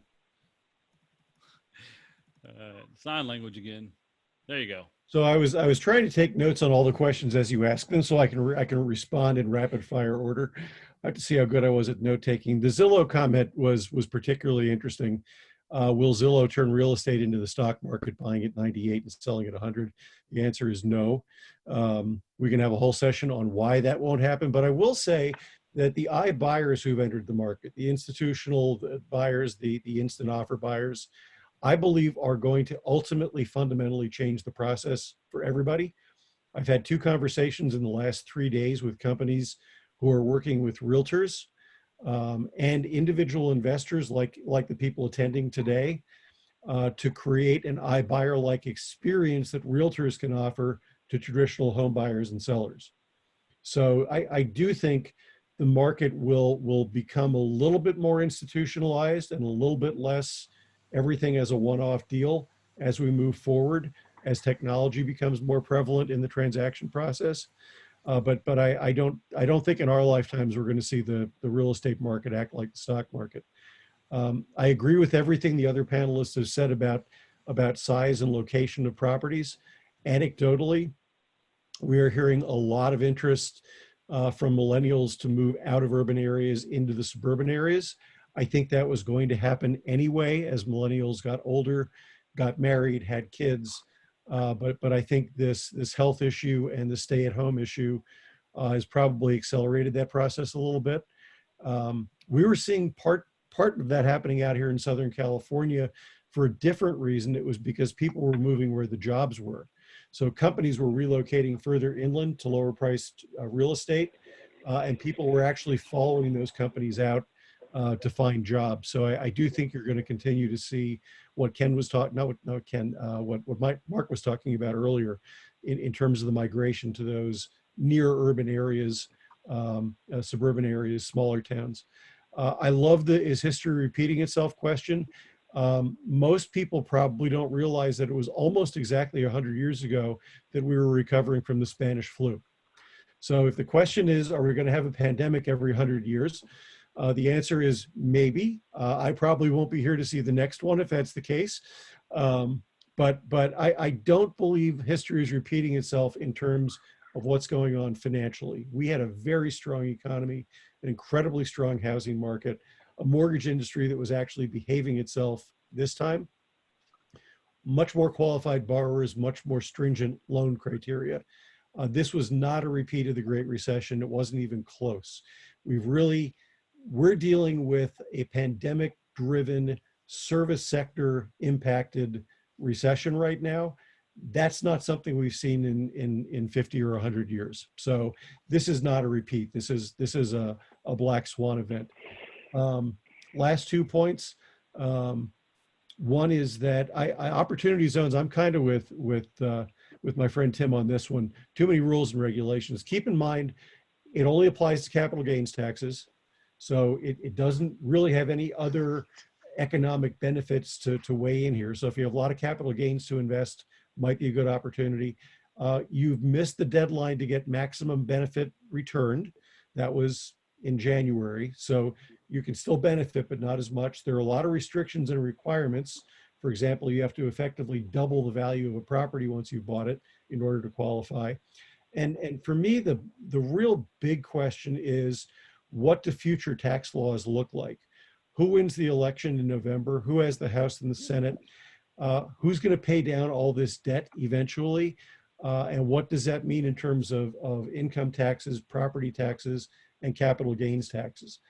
And to me, the threat that a new administration could come in and wipe out the whole program with the stroke of a pen makes it a little bit dicey in our current environment. I think there are still opportunities in good markets. My advice is follow the money. We see the big money players moving to the Southeast and Midwest in the single family rental space. I would suggest that's because they've done their homework and think that's where the best return on their investment dollars might be. And I would tell the entire group, I believe one of the unintended consequences of this pandemic and the downturns are that we're going to have more rental opportunities than we would have otherwise had when the dust all settles. And the reason for that is, as much as we've talked about renters being impacted. I believe a certain percentage of those renters would have been able to make, would have been ready to make the move from renter to homeowner in the near future, and are probably going to have to reset their clocks and get their house, their financial house back in order before they're ready to actually purchase. And I believe what that means, since we're still seeing household formation over 1 million a year, that you're going to have more renters in the short term than we might have otherwise anticipated this year. And with that, Tim, I think I've answered all those questions. And you did a fantastic job, may I say. You know, general observation on me, and then we're going to wrap this thing up. I see now 20 years of buying houses at the kitchen table and watching government cycles and politicians and election cycles and housing policy and lending policy.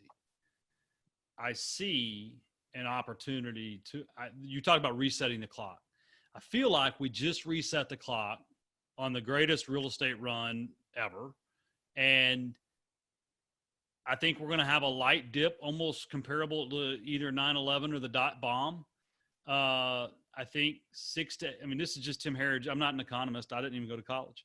Yeah, I think 6 to 8 months from now, Rick, you had said on a call last month with my mastermind group that you think we could have a abnormally all the spring suppressed. And I'm seeing that. I mean, I'm seeing just these Americans, these Texans, these homeowners that are kind of, we gave them enough fake money where there wasn't a real depression.